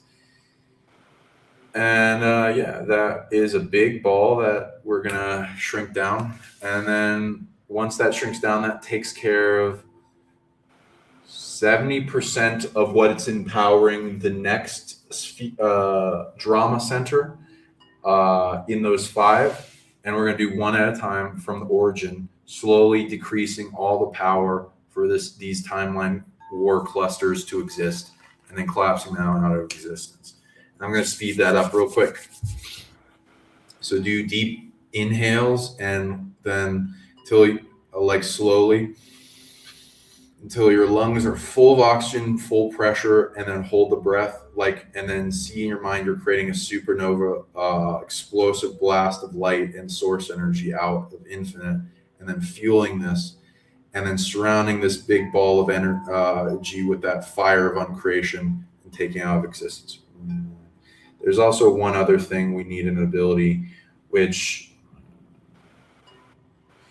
it's a pathway for the beings that are evil to earn what they want that they lack in like a quarantine realm where they don't fuck up the universe by trying to steal what they want, and there's a pathway to them earning it.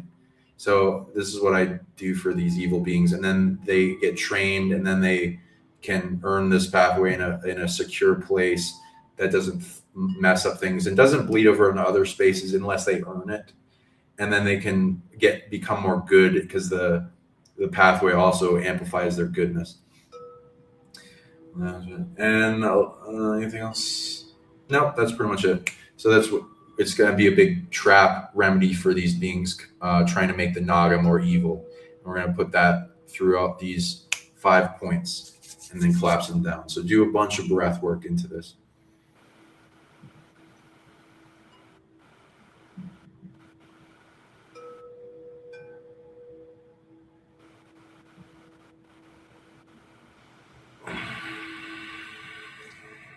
See it as if you're entering hyperspace, speeding things up, where a part of your focus is darting around, doing trillions and quadrillions of things a second, faster and faster as you breathe deeply and hold the breath, and then hug around this big ball that represents all this drama, collapsing it down out of existence.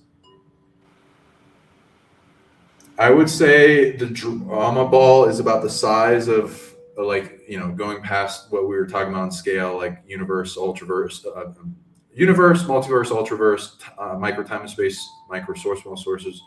The size of evil source, going beyond that to the lighter sources, going to source of goodness, love, to the source of all, but at an atmospheric pressure that's the size of, like atmospheric pressure times trillion. So it's the size of the source of all, but with an atmospheric pressure that's trillion. So there you go. That's the ball, and then we're going to shrink that down.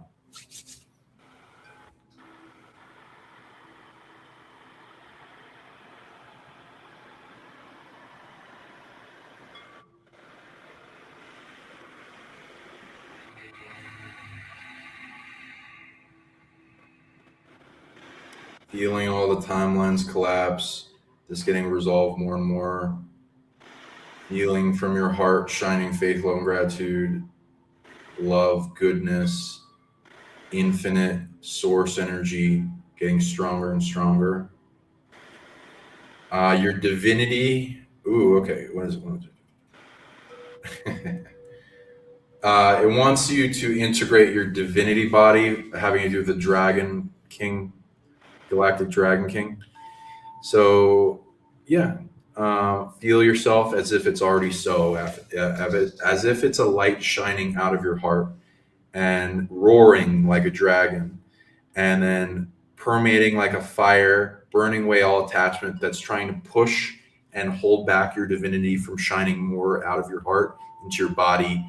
And it's spreading that flame, purifying all those attachments of its opposition that's trying to compress and limit your reality of all limitations. You're burning all those away, making that bright sun of dragon in your heart stronger and stronger, burning away all that attachment as fuel, making it able to be more resilient in this reality.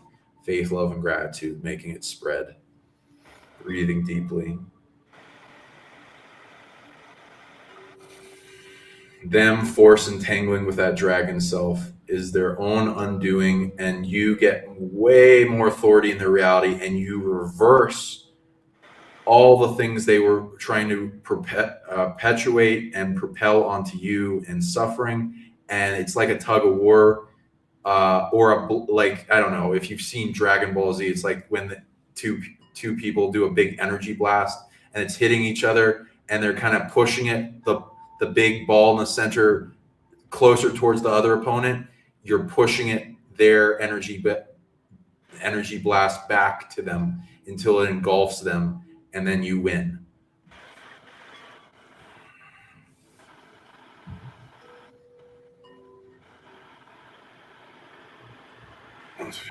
Okay, the first system that's coming at the 0 point of the Naga collapsed.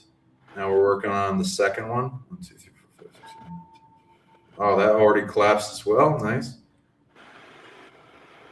Okay, the third one collapsed. Wow, you're doing fast. Good job. Okay, fourth one collapsed. Okay, and then we're going to the point in the timeline where the Naga tried to capture you and stuff. So we're going to see what is involved in that. They still attempt to, but they have way less power to do it. Let's see what is the best timeline for this one. Okay. 1, 2, 3, 4, 5, 6, 7, 8, 10. Are you needing to go to sleep?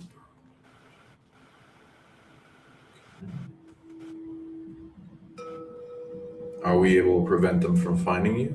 No. Okay. So it's an inevitability. So then the goal, it looks like, is to at the certain moment that they're invading, we're going to attempt to wake up that version of you. Let's see. Any 1, 2, 3, 4, 5, 6. Okay.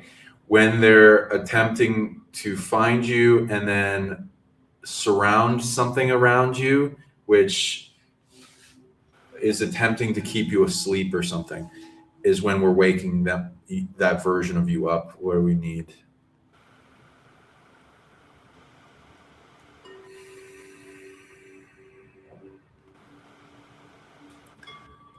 Yeah, so you're empowering that version of you from your heart back to its heart, and the abilities it seems to need. 1, 2. Awakening energy is most of it, and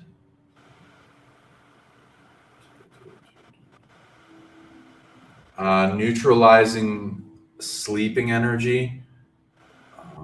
Okay, so the dragon is more than powerful enough once it wakes up, so we literally don't have to help it in that. All we got to do is get it to wake up and keep from being put to sleep. There seems to be some thing in technology they're trying to use to keep it asleep or something.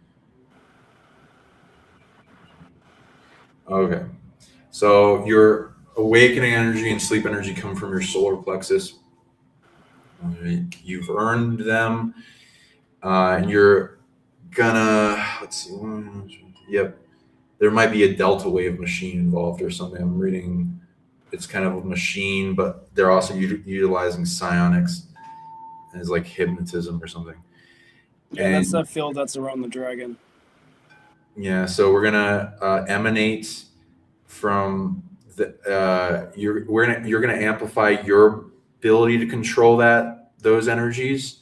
So awakening energy and sleep energy. So you're purifying it, giving your solar plexus faith, hope, and gratitude to make those suns stronger at controlling both. And you're going to increase the awakening energy you output by making the sun feel safer. I'm going to increase that in your timeline too, and how fast it goes. You're going to be able to use that energy to wake people up and wake up their souls, their conscious mind, a bunch of things like that. Also keep you awake if you need to, if something's trying to narcolepsy you, as well as sleep energy if you need to go to sleep. But getting that off you also, and all that, whatever, it's control of this. This is a good ability to master. And then we're sending the awakening energy and amplifying their awake generator, and then getting the sleep energy off them. Bring it to a pocket dimension for storage so you can utilize it for later. It doesn't look like it's evil. It looks like you can utilize it. Okay, and that may take a bit of time, but feel free to keep holding for that, and I'll amplify it as well, and do a bunch of things to grant you a bunch of awakening energy back as well. So we can speed this up. Okay, and we're starting to see, excuse me, their timeline collapse. Like it's a rumbling kind of inner roar is starting to come out, like a light shining in them.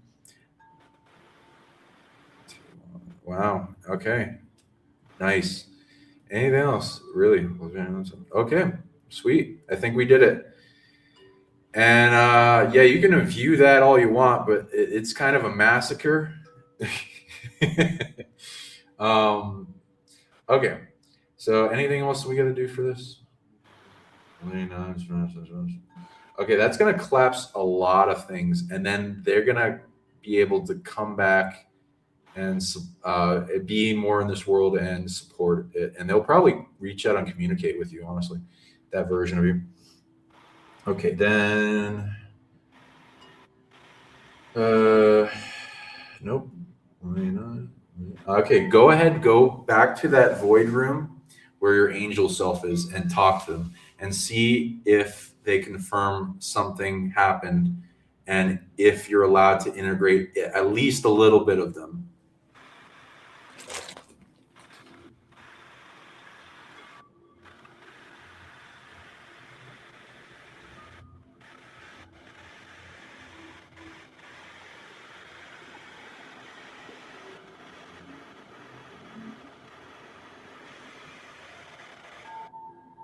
I'm just saying his hand on my shoulder. I don't know what it symbolizes. I literally saw that. Wow. Amazing. I'm reading they are touching you and giving you a little bit. Okay, so essentially this version of you is when I track back when it came into existence, this angel version of you, it's back when the universe started. So, most archangels people will read are at the beginning of this galaxy as prime career of the galaxy management. So this goes to the prime career of the universe is management, and also it's a pretty old and big one. So I'm not gonna limit it, but it also fractals to Lyra, and it's showing itself in the expressions that you've permeated but it essentially centers at the center of the galaxy, and it has a lot of versions of it throughout the galaxy and the universe. But it's saying, I'm going to give you a little bit of the tip of my finger light. You're ready for that? I'd say hit me. What are you feeling? I'm just remembering Lyra when the Draco came in.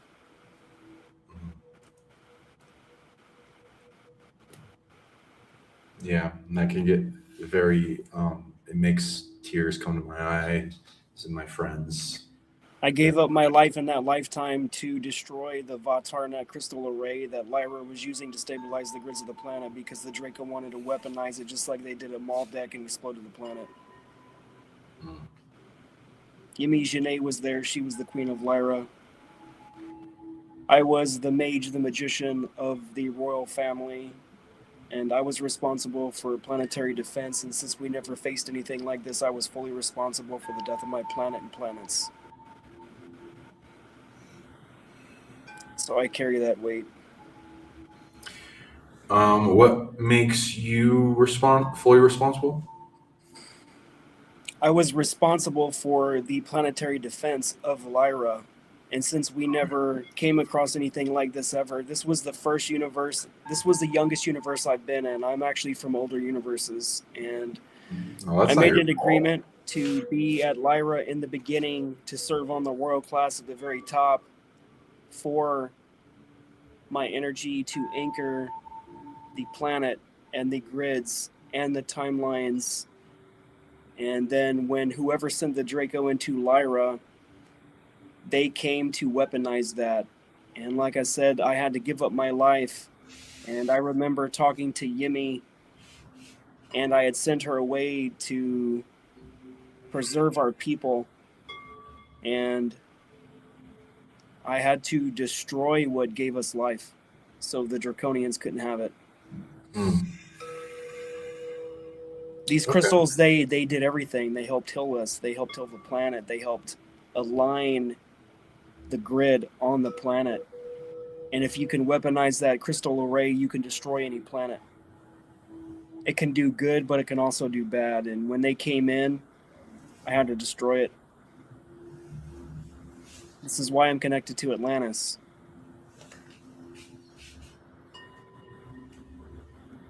This is also why I infiltrated the Draconians at the very top. This is also why I infiltrated the Anunnaki at the very top as both generals. To learn all their way of life, to learn their mechanisms, their way of war, so we can bring it back to my people and we can use this against them. That's what I did. That was my burden. And it's an honor. Okay, so I can help you with that later.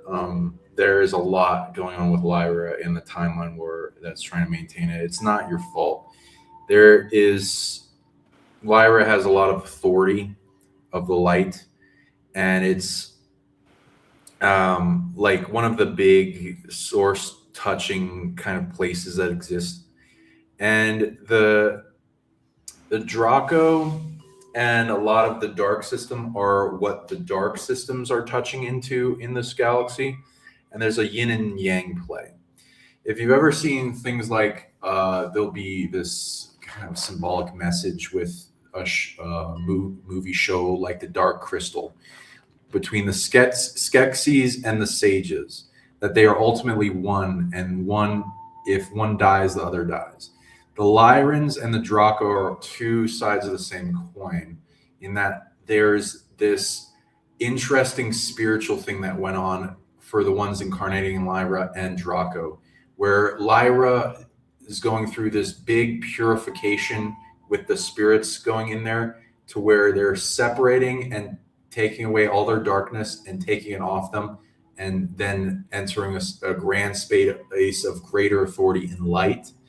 And so their dark is separated, and their dark aspects were put into the incarnations in Draco. So there are two separated aspects of a coin.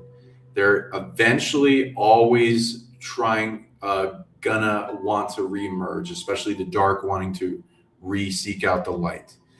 And there's a inevitability on the timelines where they will interact with each other in some way.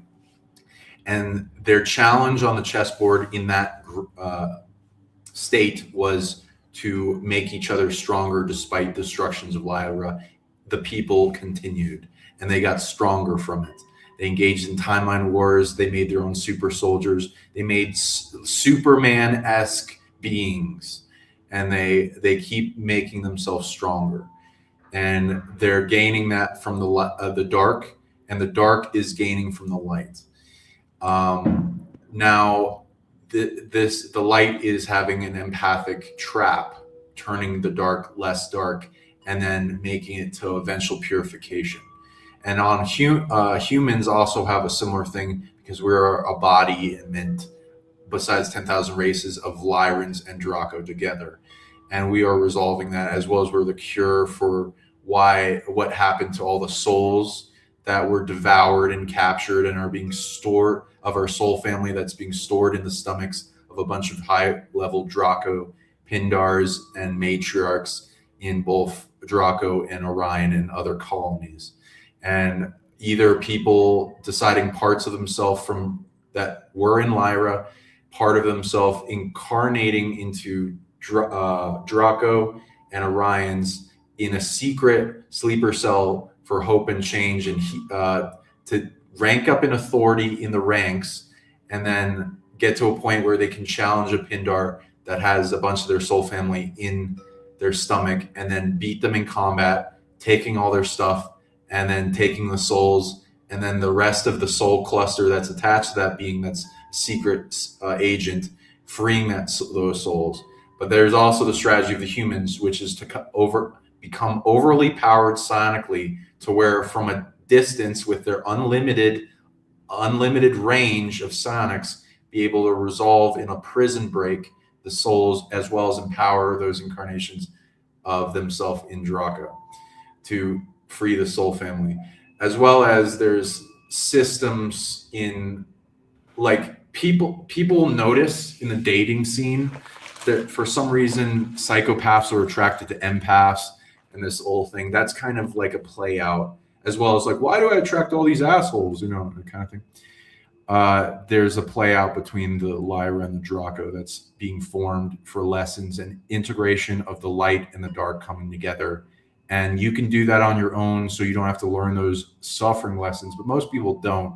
So they end up having it just attracted them in the lesson that will teach them resiliently, and then bring and form the light and the dark to unity in themselves until they're resilient to be strong and overcome anything, and then bring it all to peace. So it's not your fault. It's inevitable. It's like blaming the security guard for like a invasion army coming in. It's like, you didn't protect us. Fuck that. Like, that's above my pay grade. But don't feel bad about it. You did the best you could, and you're a hero regardless. Okay. Now, of course, we'll go into that, but I know you wanted a little bit into like stuff into memory retrieval. How's your vision compared to when we started? Do you see a lot more? It's coming and going. Okay, yeah, there's a little bit. So let's see ourselves going down that staircase. And then and you integrated a bit of your angelic self. Just know as you do more work, you're going to be allowed to integrate more. And it's like a light shining in your heart. And your goal is to push out that light, and with faith, love, and gratitude, burn away anything that's suppressing it in your body, and purify your body. And as you purify more and more, you're going to be increasing the level of light coming out of your heart. It's going to go up in levels until it's a higher and higher intensity, and you can integrate more high sentience, high dimensional light from that angelic version of you. It doesn't lose anything by integrating more of itself into your body. It's interacting with more of the DNA tech, more of the reality, the matrix, and kind of becoming more Neo-like is kind of how it works. So we're gonna have a door open up, and it go to a memory retrieval system. So we're going in the door and then closing it. Are you able to see the door and the environment? And to see a vault door. Okay. So go ahead in the door and then close the door behind you. It's okay if it's black in the beginning, and it will start, energy will bounce off. And we'll ask for go ahead and state out loud what type of memories you would like to retrieve. It will not always show us what we want in order, but I'm thinking also, because I was more interested in supporting your health and making it so you get rid of symptoms and stuff, but feel free to bring up whatever you want, and maybe it will give us those visions. It might have other priorities though. I would prefer to face any trauma that I have that's unblocked, that's blocked. I would rather face it head on. Okay, let's do that. Okay. So then as we're in the space, the black starts to form, and we'll do it in order it wants to show us, especially that will have a fair big enough impact to resolve the pain coming at you, the things that want to stop you from sleeping. Okay, let's see what shows up. I'm seeing that they've murdered and enslaved all my children. So tell us about that life. What's coming up? Lives. Is this past lives or temporal dilations? What's the difference? Temporal dilations are for this life you're taken, and past lives are what you were doing before this incarnation. Both. All right, so they're showing you a bunch of trauma coming in. Okay, how much in size and scope would you say? I'm going to give a number to it as well. Thousands. Yep. 1, 2, 3, 4, 5, 6, 7. I'm going into the millions. Okay, now that's a high amount. So I'm gonna say I've experienced. This is why I have 0 kids in this lifetime, because I will not give that to a child.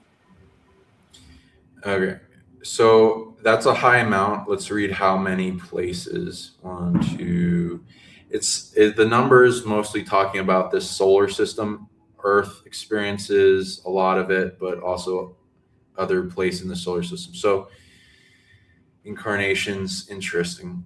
So I'm gonna track back and give a lot of data on this and scanning, and it looks like you got a multidimensional apex predator attaching to and monitoring multiple of your timelines, and then shifting your timeline and making it go into a little bit of a hellish situation. And I've experienced this, so you're not alone. And some people out there are experiencing this, so I'm sorry you're all dealing with that. Not everyone is, and I recommend getting strong enough to overcome it. So I'll give you a little hint on how to do that. Okay, so again, evil steals things. So we find points that it attaches and steals authority. 1. Okay, it's mostly attaching to 1 0 point. And this is going to you're the first version of you coming to Earth, immigration to Earth incarnation. And yeah. What does that mean? That's like where your spirit and soul first starts interacting with Earth. And so immigration to Earth self, whatever you want to call it. There's a 0 point. So you can see it as the singular beginning point of the timeline coming into existence, the creation, and the rest of it, all your choice points. Those 0 points for your life, your inception, your DNA, organs. I'm seeing a tree and a root system, and the actual everything is connected to me and branching outwards. Yes, that's exactly how it is. And the 0 points of it beginning near the roots or whatever is where most of your control panel abilities come from. So you're going to access these 0 points, and these are where the predators, if they're smart, will usually go after. So your goal is to go and center to that, and then protect it. And you're going to be purifying it, detaching things from it in pulses, like you're detaching from your heart, kind of like that. Mostly what it needs is it's a high level threat. So, and they're breaking boundaries and hurting the ones you love. When you have boundaries, I have setting from on my gun from stun to kill switch engaged. If they're sending illness at me, it increases destruction, increases death, increases harming the ones I love. Authorized kill. I'm going authorized kill, switch, engage. Authorized kill. Yeah. No warning. So authorized kill. Uncreation, destruction, and death energy are the ones for this kill, switch, engage concept. So you are making a mission of fire around the 0 point that is spreading to everything coming at you with uncreation back to its core, back to its apex predator, and engulfing it. Now, this is a big one. So it also needs source mode, which is that thing I taught you where you out chess move it however many chess moves it's doing, which is Trig and Tristantillion is the biggest name I care to remember. That's my outrageous number 1. Times itself is outrageous number 2, and then it keeps going up times itself. You are at an outrageous number 5 is how many chess moves it's trying to do at you a second. So you're going to be growing your source to burn away all it's coming at you as fuel to turn into more ability to create more chess moves until you go beyond its capability and its size and scale. I'm now removing the chessboard. Nice. You flip the chessboard up. Nice. Yeah, because it's cheating, all that, and it's stealing from you. Without your energy, it would be the size of the solar system. With your energy, it is, going to micro sources. So we're getting above that, and then shrinking it down with uncreational sphere, a ball of fire, spinning around, collapsing. And you emitting more and more different types of light and abilities that you're earning as you purify yourself of these parasitic attachments. You're also making a collective unity, collective consciousness of all your incarnations throughout time. And you're sending healing, support, and this uncreation fire defense to them, to anywhere this predator anchored to their 0 points of incarnation. It's spreading this flame of protection, engulfing wherever they attached you, and then using all that as fuel, empowering them in the ability. And so they're getting stronger, and then you all unite together, trade in commerce, support each other, and take down more and more threats coming at each one of your incarnations. And working all the way up to the biggest apex predator of anything aware of you until you're scanning any being's awareness of you, what level it's at. Let's see. It's a high level. Okay. So let's say levels going up is how much awareness they have of you. Like who you are, DNA, like why to target you, what energy, all that. And it's at about a level quintillion. So we're going to have that flame, and I'm going to support you to make this all go faster, but you're training all these abilities. To have that uncreational flame engulf and with source mode expand from your heart, getting stronger all the way up to the apex predator, and then shrinking that down, and then slowly but surely the level of awareness any predator has of you is going to come down to 0. And you're going to want to every once in a while take a look at that level of what predator is aware of you, and notice the symptoms you had with how much targeting you had, with how much aware a predator was of you, and notice if that's the symptoms of something being aware of you. And then the more you entangle with people and places, things, and drama, that might increase every once in a while. And it's something to also take down whatever predator is aware of you. And most people that are in physical bodies are less intelligent, so you mostly have to worry about spirits, which you got astral combat, so you can take care of now. And we're surrounding that. See yourself as if your higher self is integrating that angelic part of yourself, your source, your higher self, and getting as big as the big ball that's the size of the source of evil, and hugging around it with multiple arms and wings, giving it love, as if love has every ability under the sun, and including loving destruction, loving uncreational fire. I'll just love you to death, kind of thing. And you're uncreating every evil that doesn't need to exist and shrinking it down and reaching to the core of the heart of the being, more and more breaking it down, and bringing to uncreation everything that doesn't need to exist, that has horribly offended you and harmed the ones you loved. And you're collapsing those timelines because your past lives are not set in stone, but they get timeline incurred into. And you will feel that with the pain in your body, in your teeth. You will feel timeline incursions. And you will notice the pain shrinking down with that throughout your timeline as you feel their lives get better, because you timeline maintenance, timeline surgeried out the negative cancers that are trying to change and manipulate all your past lives to a direction that doesn't need to exist. That's their own evil will and is not the will of the earth and you or the light forces.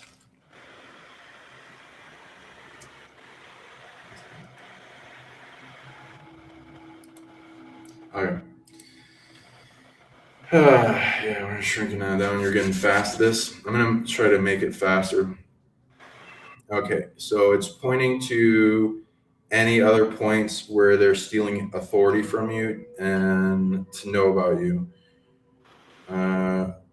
Which at that 0 point of you coming to Earth is mostly where the battle is. And there's about 1 million attachments left. And so we're spreading that flame to it, seeing wherever they're targeting, as if you were to see an outline of a body that represents, let's say human form based on what we know about the organs, representing whatever being that version of you is that first came here. And its power centers, superpowers, a lot of what's being targeted, its soul, a lot of things in the solar plexus, honestly. Ego, even alter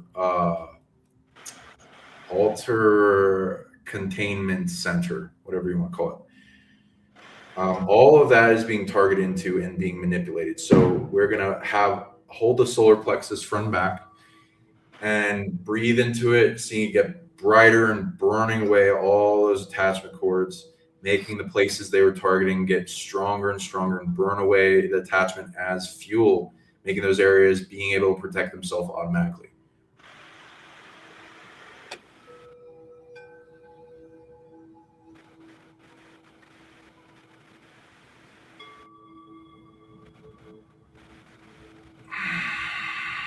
Okay, you're really fast at this, so that already collapsed a lot of that. Okay, it looks like you brought those timelines to neutral. So feel free to see the overlay of a bunch of different screens that represent you monitoring a bunch of your other lives and see if they improved a little bit, and then how that played out. And we're going to try to bring positive energy to them. Let's see, same place, the 0 point of you coming to Earth, what they need to empower those lives. Lots of overwhelming love. So holding your heart. 1, 2, 3, 4. Peace, energy that is like a field around you that emits peace energy to where it spreads like a fire and brings an end and collapses the size and scale of all wars and drama against you. 1, 2, 3, 4, 5, 6, 7, 8, 9. As a warrior, you do not have to give up your abilities. You become more of a protector. And anytime you enter a battle zone, you bring it to where it either somehow ceases, because war never changes. It usually never ends unless you bring it into the perspective that you are ultimately everything, including your greatest enemy. And they are insane. They are a ill aspect of the tree branch. They're a tree branch of you, and you are to go to the core of ultimate being of all and try to resolve the reason they're insane, evil, or why they're against you. And you can bring it to peace and you can end the war. That being said, keep all your tools and your weapons and your shields so that you can enter big battle zones, and then you eventually find a way to end the war and bring it to peace. I'm creating a virus for any time I stepped into a physical carnation. The moment I stepped in, any being of darkness that interacted with me was converted by the light, and now it's actually starting to burn through their own tree. Nice. Ooh, I love that one. I love how you visualize, man. That's really good. Okay, sweet. Feel free to come up with more like little systems that like give you this equation, because you got a good mind for it. Okay, looking another to the 50%. I'm looking at all the things we need to send to that 0 point of Earth, you coming to Earth to affect all your lives. Still, it's mostly heart-centered stuff is what I'm getting. It's going to infinite energy, so it wants to outcreate all finite coming at you. And it wants you to shine infinite energy into all your incarnations. So you're connecting to your source connection, which is like your origin of spirit coming into existence, and which is really old. And most people are even kind of not really able to even comprehend it. But so anytime you see it, just see it as like, how old am I allowed to know it at least? Because that's kind of how it's going to be. Because we get knowing of that in size and scale and measurement as we can perceive and comprehend. And then also there's drama that comes with it. So it will allow you to go back a certain length until you resolve all that drama, and then you'll go back farther. That being said, there is a hypothetical, but it's real 0 point of you coming into existence. And you can feel that in your heart, and you can make it stronger and purify it as well, because there might be some things trying to attach to it to change your whole timelines of all wherever you've been.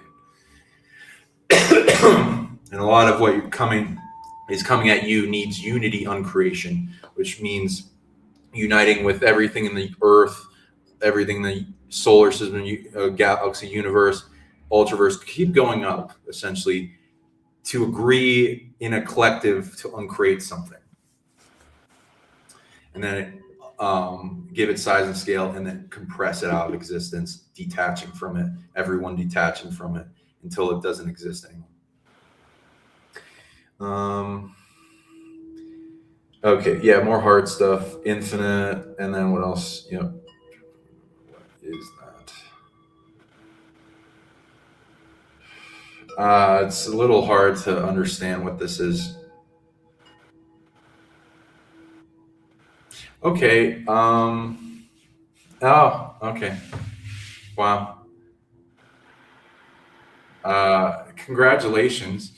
You seem worthy enough to interact with the collective of the all, which is not many people even know about the concept, but essentially you have earned the right to be accepted by a collective where a fractal aspect of everything is merged in a collective in unity in some point, and it has granted you a body of the all. And so it centers in your heart, and it wants you to amplify its light to shine in your reality, so you have the authority of a collective to overcome most everything that's negative coming at you, and bring it to peace with you, and disintegrate all drama coming at you. So you're going to slowly make this light shine brighter in your heart, burn away all the threats that are the opposition to it as fuel that will make it stronger and bigger, and probably grow out to the size of the galaxy with what's coming at you at currently what I can see. Okay, so there's that. And I think that will make all your timelines better. How are the screens that monitor all your lives looking compared to before?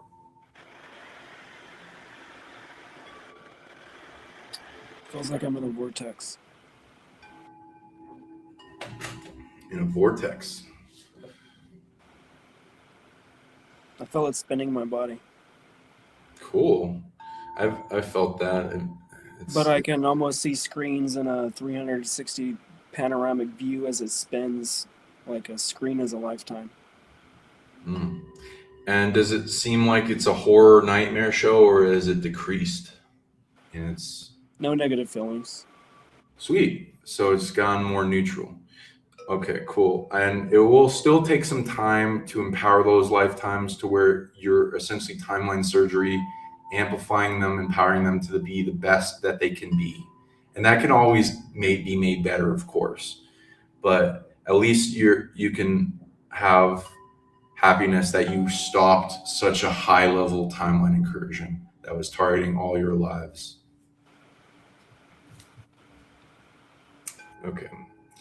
So we have that. I'll do one more vision with you, then I gotta go. So go ahead and go back, portal back to that hallway.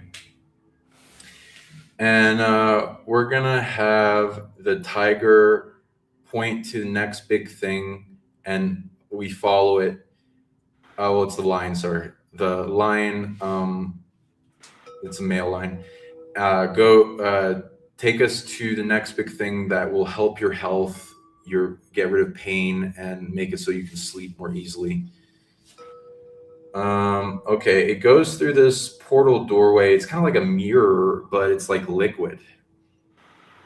So we're going through there, and we're touching through it, kind of like in the Matrix. Mirror liquid is a symbol of programming that they installed in me. It's part of the architecture of the mind. Interesting. Yeah, this is all fascinating how this is coming. That's the first time I've seen that one. Okay, so we're going in and we're seeing what's in the room. Feel free to read into what you're starting to see. I'm going to also start seeing things. I'm seeing this big mansion that kind of reminds me of Resident Evil. And there are these framed pictures that represent all these traumas you have, and it's just filled with all these picture frames, as it's like a high level, like we're in like the part that's like a staircase that keeps going down to lower floors, but it kind of reminds me of Hogwarts, that place that has the moving staircase, and there are just tons of it's okay, let me just. Yeah, it's more like the Hogwarts. It's the staircases that move, and there are hundreds, thousands of picture frames, and they all represent an aspect of you in trauma. Okay. What color frame do you see? Different ones. Some are brown, some are fancy, some are blue, red, gold for some reason. I think they have meaning behind their color. Okay, so I'm going to ask what we got to do. It's essentially saying you have a lot of stored trauma. Okay, then what do we do with that?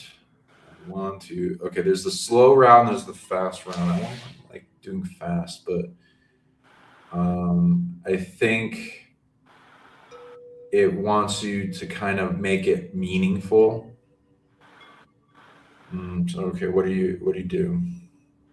How about placing a mirror directly in front of each frame so it mirrors back the understanding, the lesson, and the experience directly back to me so it integrates?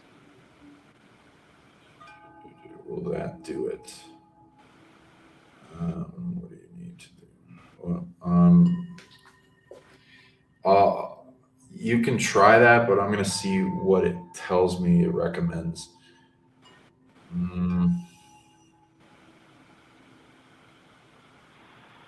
No. What is it? 189. Is it that? Really?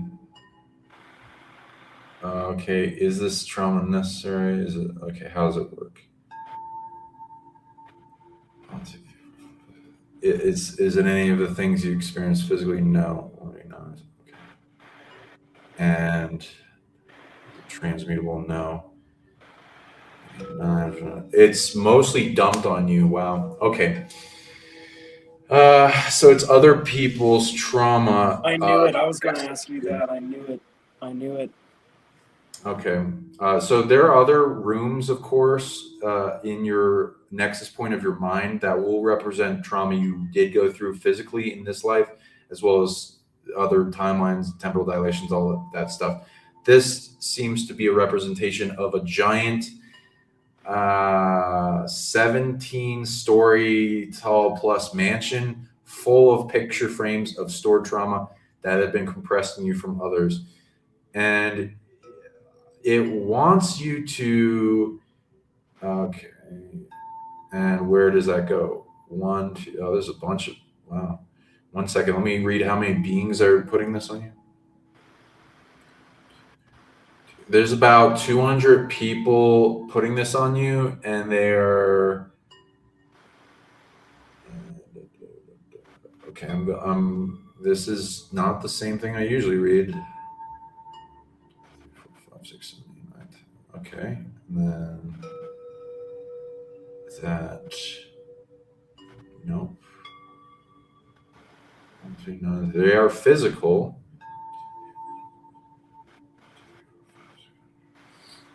Ooh, okay. And it's for the US. 5, 4, 3, 2, 1. Ah, interesting. Is it above ground or below? Is this a vault? It's below ground. Okay, it's like an Illuminati kind of leader system underground of elites that claim to own the US. 5, 4, 3, 2, 1. Okay. And they are causing a lot of suffering to people. And so they've earned a lot of pain and suffering for themselves, generated naturally in their body, like even death energy. Let's see. But they have so many things in the dark empowering them that they push off all that suffering onto others. And you are one of the beings they're putting it on. So your goal is to set fire to this whole mansion and light it up ablaze, and then turn the blaze into a giant fire tornado that warps into the sky in a giant tornado and in a portal, sending it back to them, compressed around their soul. I turned it into an origami piece of paper, and all the experiences in each facet of that origami is folded back onto itself and sent back to its sender. I like that too. Yeah. So see that like you're emitting telekinesis from your hands, and you're crumpling up all the picture frames into origami, while also having fire emit from you and engulfing the whole house. I've already collapsed the entire mansion. It no longer exists. Cool. So then there's a ball of essentially trauma that I would say is about, it's really big. Maybe that's the trauma that I feel from Lyra and all the other Well, that will be other stuff. It just specifically wanted to go into the trauma being thrust upon you. That is not a lesson, not yours, and it wants you to get rid of that first. But this is the kind of visions that you'll be doing, and you might. I'd say that's actually more trauma, the stuff from Lyra. So you're going to work up to that one. This wants you to get controlling of influencing, get redistributing trauma that's been dumped on you back to its sender. And this is about the ball the size of the source of evil again.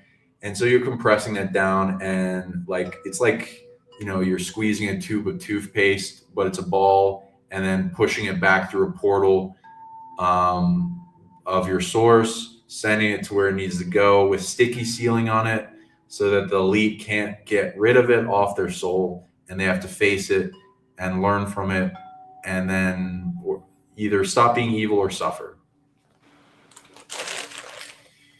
And that'll be more into your ability.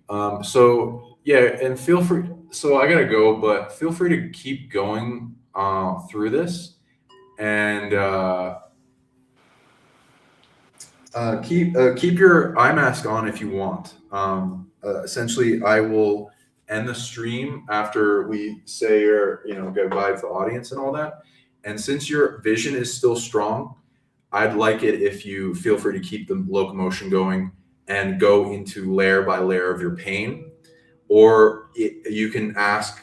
You can keep going to the door, the hallway of doors. It's like the nexus points, like in the Matrix. Show me all the doors having to do with my third eye, making it brighter. Show me all the doors having to do with my pain.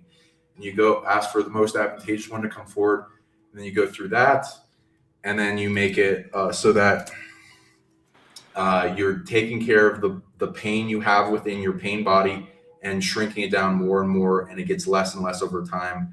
And also you can do it for, I think the pain is causing you to stop sleeping as well, but there will be other layers too, possibly. And you keep working at it and getting results. And just do the things we did today, like going down the staircase and going through a little vision quest to ramp up the third eye each time before you go to sleep, or in the morning, or whenever you meditate. And you'll slowly practice your third eye get stronger and brighter and able to see more all the time. And then you can keep retrieving whenever you want. So I hope that helps. And we possibly will more go into SSP stuff. But we got some cool evidence of a lot of things of who you are, and resolve stuff. Saw some handlers, some negative ETs. Yeah, I think this was a pretty good success. How are you feeling? Thank you. Thank you. Yeah, much luck to you, and hope you continue to turn all that suffering into the fuel and the fertilizer for your garden of happiness, and your strength to bust through the nightmare aspects of this reality and turn it into a wonderful daydream, reality warping it to what this earth can be, heaven to earth. And I believe you got this with the resiliency that you have and what's been sent at you, and the ability to turn that all into that curse into a blessing. You absolutely can. And that goes for everyone out there as well. Hope this is a good teaching for you all. Please support Drago Reid. Go to fractaloflight.com. He does great sessions, QHT sessions. Feel free to plug your information, how to get a hold of you, what people can reach you for, events you have coming up, etc.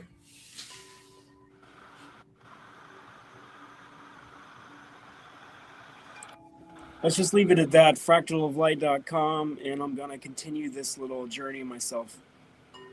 Cool. Okay, so we'll end the stream. Love you all. Feel free to leave a comment, smash that like, subscribe to both our channels. He's also on Rumble. Just look up Drago Reid. And see us at future conferences. Send support, love. Feel free to get a hold of me for sessions, clearings, healings, unlock your dormant potential abilities, abundance, turn up your third eye, telepathy, SSP experience. Let me know if you want to get into this, and we can go into this yourself, empower you, find out more about who you are, So reach out to me, PsionicLeague.com /services for consultations. Recommend that at PsionicLeague@gmail.com if you want to message me. Also, Trip and Corey if you're interested in the Mexico trip or the alien artifacts. Get a hold of me. Let's be friends. I'm also on Facebook and all these other platforms. Sean Bond or Psionic League. Look me up. Okay, see you guys. Have a wonderful day. Talk to you later. Share this out. And let us know if you want to see more of this stuff. See you later. Bye.